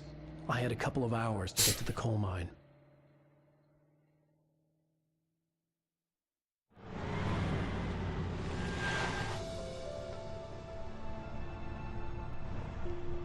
The coal mine wasn't far now.